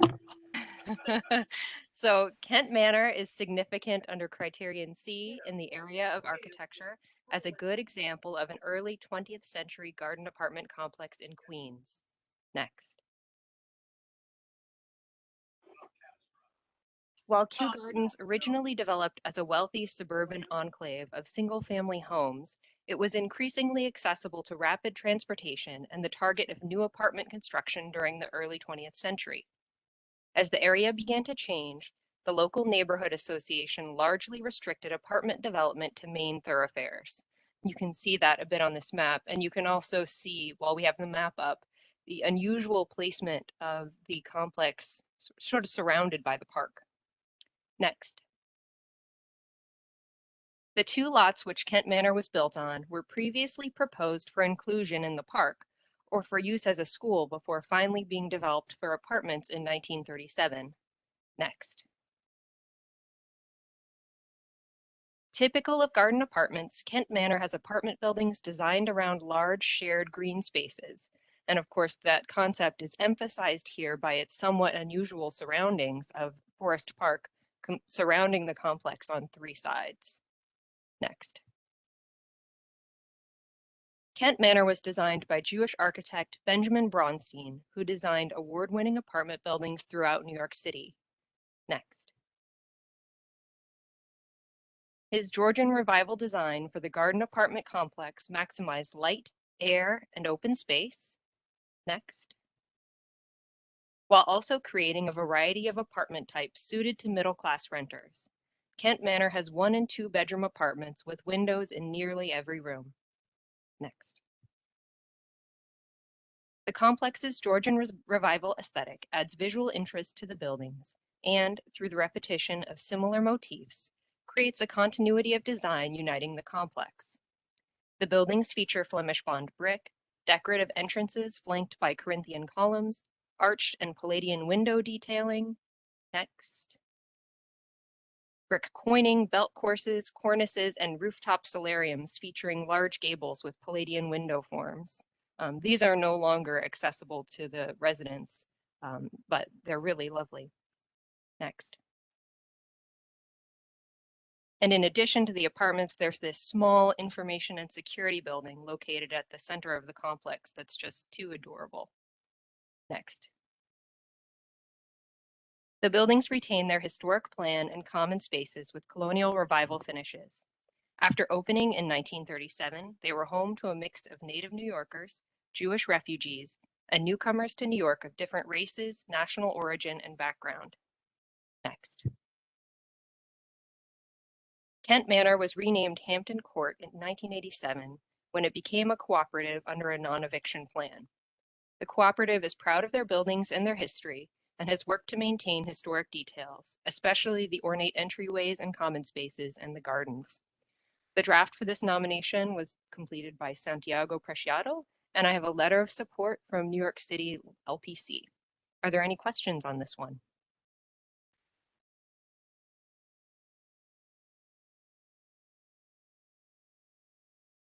No questions or comments about Kent Manor? Do I hear a motion Carol Clark, so moved. and a second? I will second it. Oh, okay. Beat you to it. I got one more chance. You got one more chance. Make it count. Any Thank you. abstaining or opposed? There being none, it passes by unanimous consent. Thank you, Jennifer. Hey, Jen, this is Daniel. Is this being positioned for tax credit access or? They are on a- interested in using the homeowner tax credit. That was part of the motivation here, but they are also, the cooperative is very proud of their history, and we're only nominating this under architecture, but we did include the history of its association with Jewish refugees and some of the histories of the early residents from the census in the nomination, because it is a very important part of why this came forward. Thank you. All right, back to Albany. Great, and I think I'm the last one. So thank you all for still being here. I'm James Carter, and this is the Downtown Albany Historic District boundary expansion in Albany County. So the Downtown Albany Historic District was listed on the National Register in 1980 under Criterion A in the areas of commerce and community development, and under Criterion C in the area of architecture. The purpose of this nomination is primarily to expand the period of significance from its original end date of 1928 to a new end date of 1973 to capture buildings that have reached 50 years in age since the 1980 nomination, and to reflect changes throughout the district over the last 42 years. This change was documented and approved in a preliminary determination of individual listing for federal commercial tax credit purposes in 2019. In addition to the changing period of significance, the new nomination makes several other technical corrections. Next slide. A minor boundary expansion adds 5 resources to the nomination as a result of a more careful consideration of the district perimeter. The expansion includes an area on Eagle Street with 3 contributing row houses that were converted to commercial spaces in the early 1970s, as well as a contributing office building, the Albany Building, which was constructed in 1965. You can see all those buildings here. Next slide. The boundary expansion also incorporates the recently individually listed Parkmart building, which some of you may remember, a parking garage and commercial space which falls within the revised period of significance and is linked to the commercial development of Albany in the mid-20th century. Next slide. And there was also a boundary contraction that has been made in one small area where listed resources were demolished since the 1980 listing,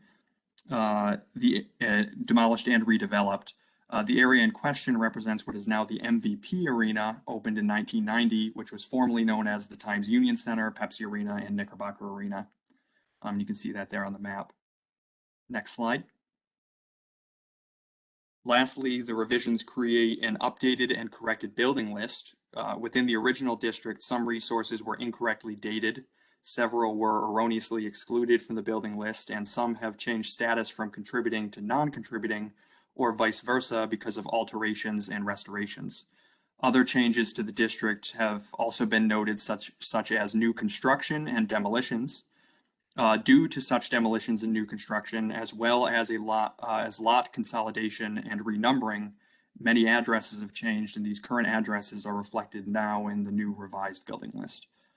The district has received a letter of unanimous support from the City of Albany Historic Resources Commission. And that is the Downtown Albany Historic District boundary expansion. Thank you, James. One quick question. It's yes. 4 contributing resources are listed on the chart and on page 2 of the form. Is that the right number? I'm a little confused. Are 5 being added? Is it a question of some being removed and some being added? So the sum total of all that activity is 4? Can you clarify that? Yes. So where the confusion comes in. So there's actually 6 tax parcels being added, but the Parkmart is already individually listed, so that doesn't get counted. Understood. And then one of the parcels is a vacant lot, so that also doesn't get counted. So that leaves the 3 row houses and the Albany building, which are the 4. Awesome. Thank you. That's a great explanation. I appreciate that. Yep. Other questions or comments about tweaking the Downtown Albany Historic District? Motion to approve. It's Carol Clark, so moved. Do I hear a second? Second. All right. Who is that?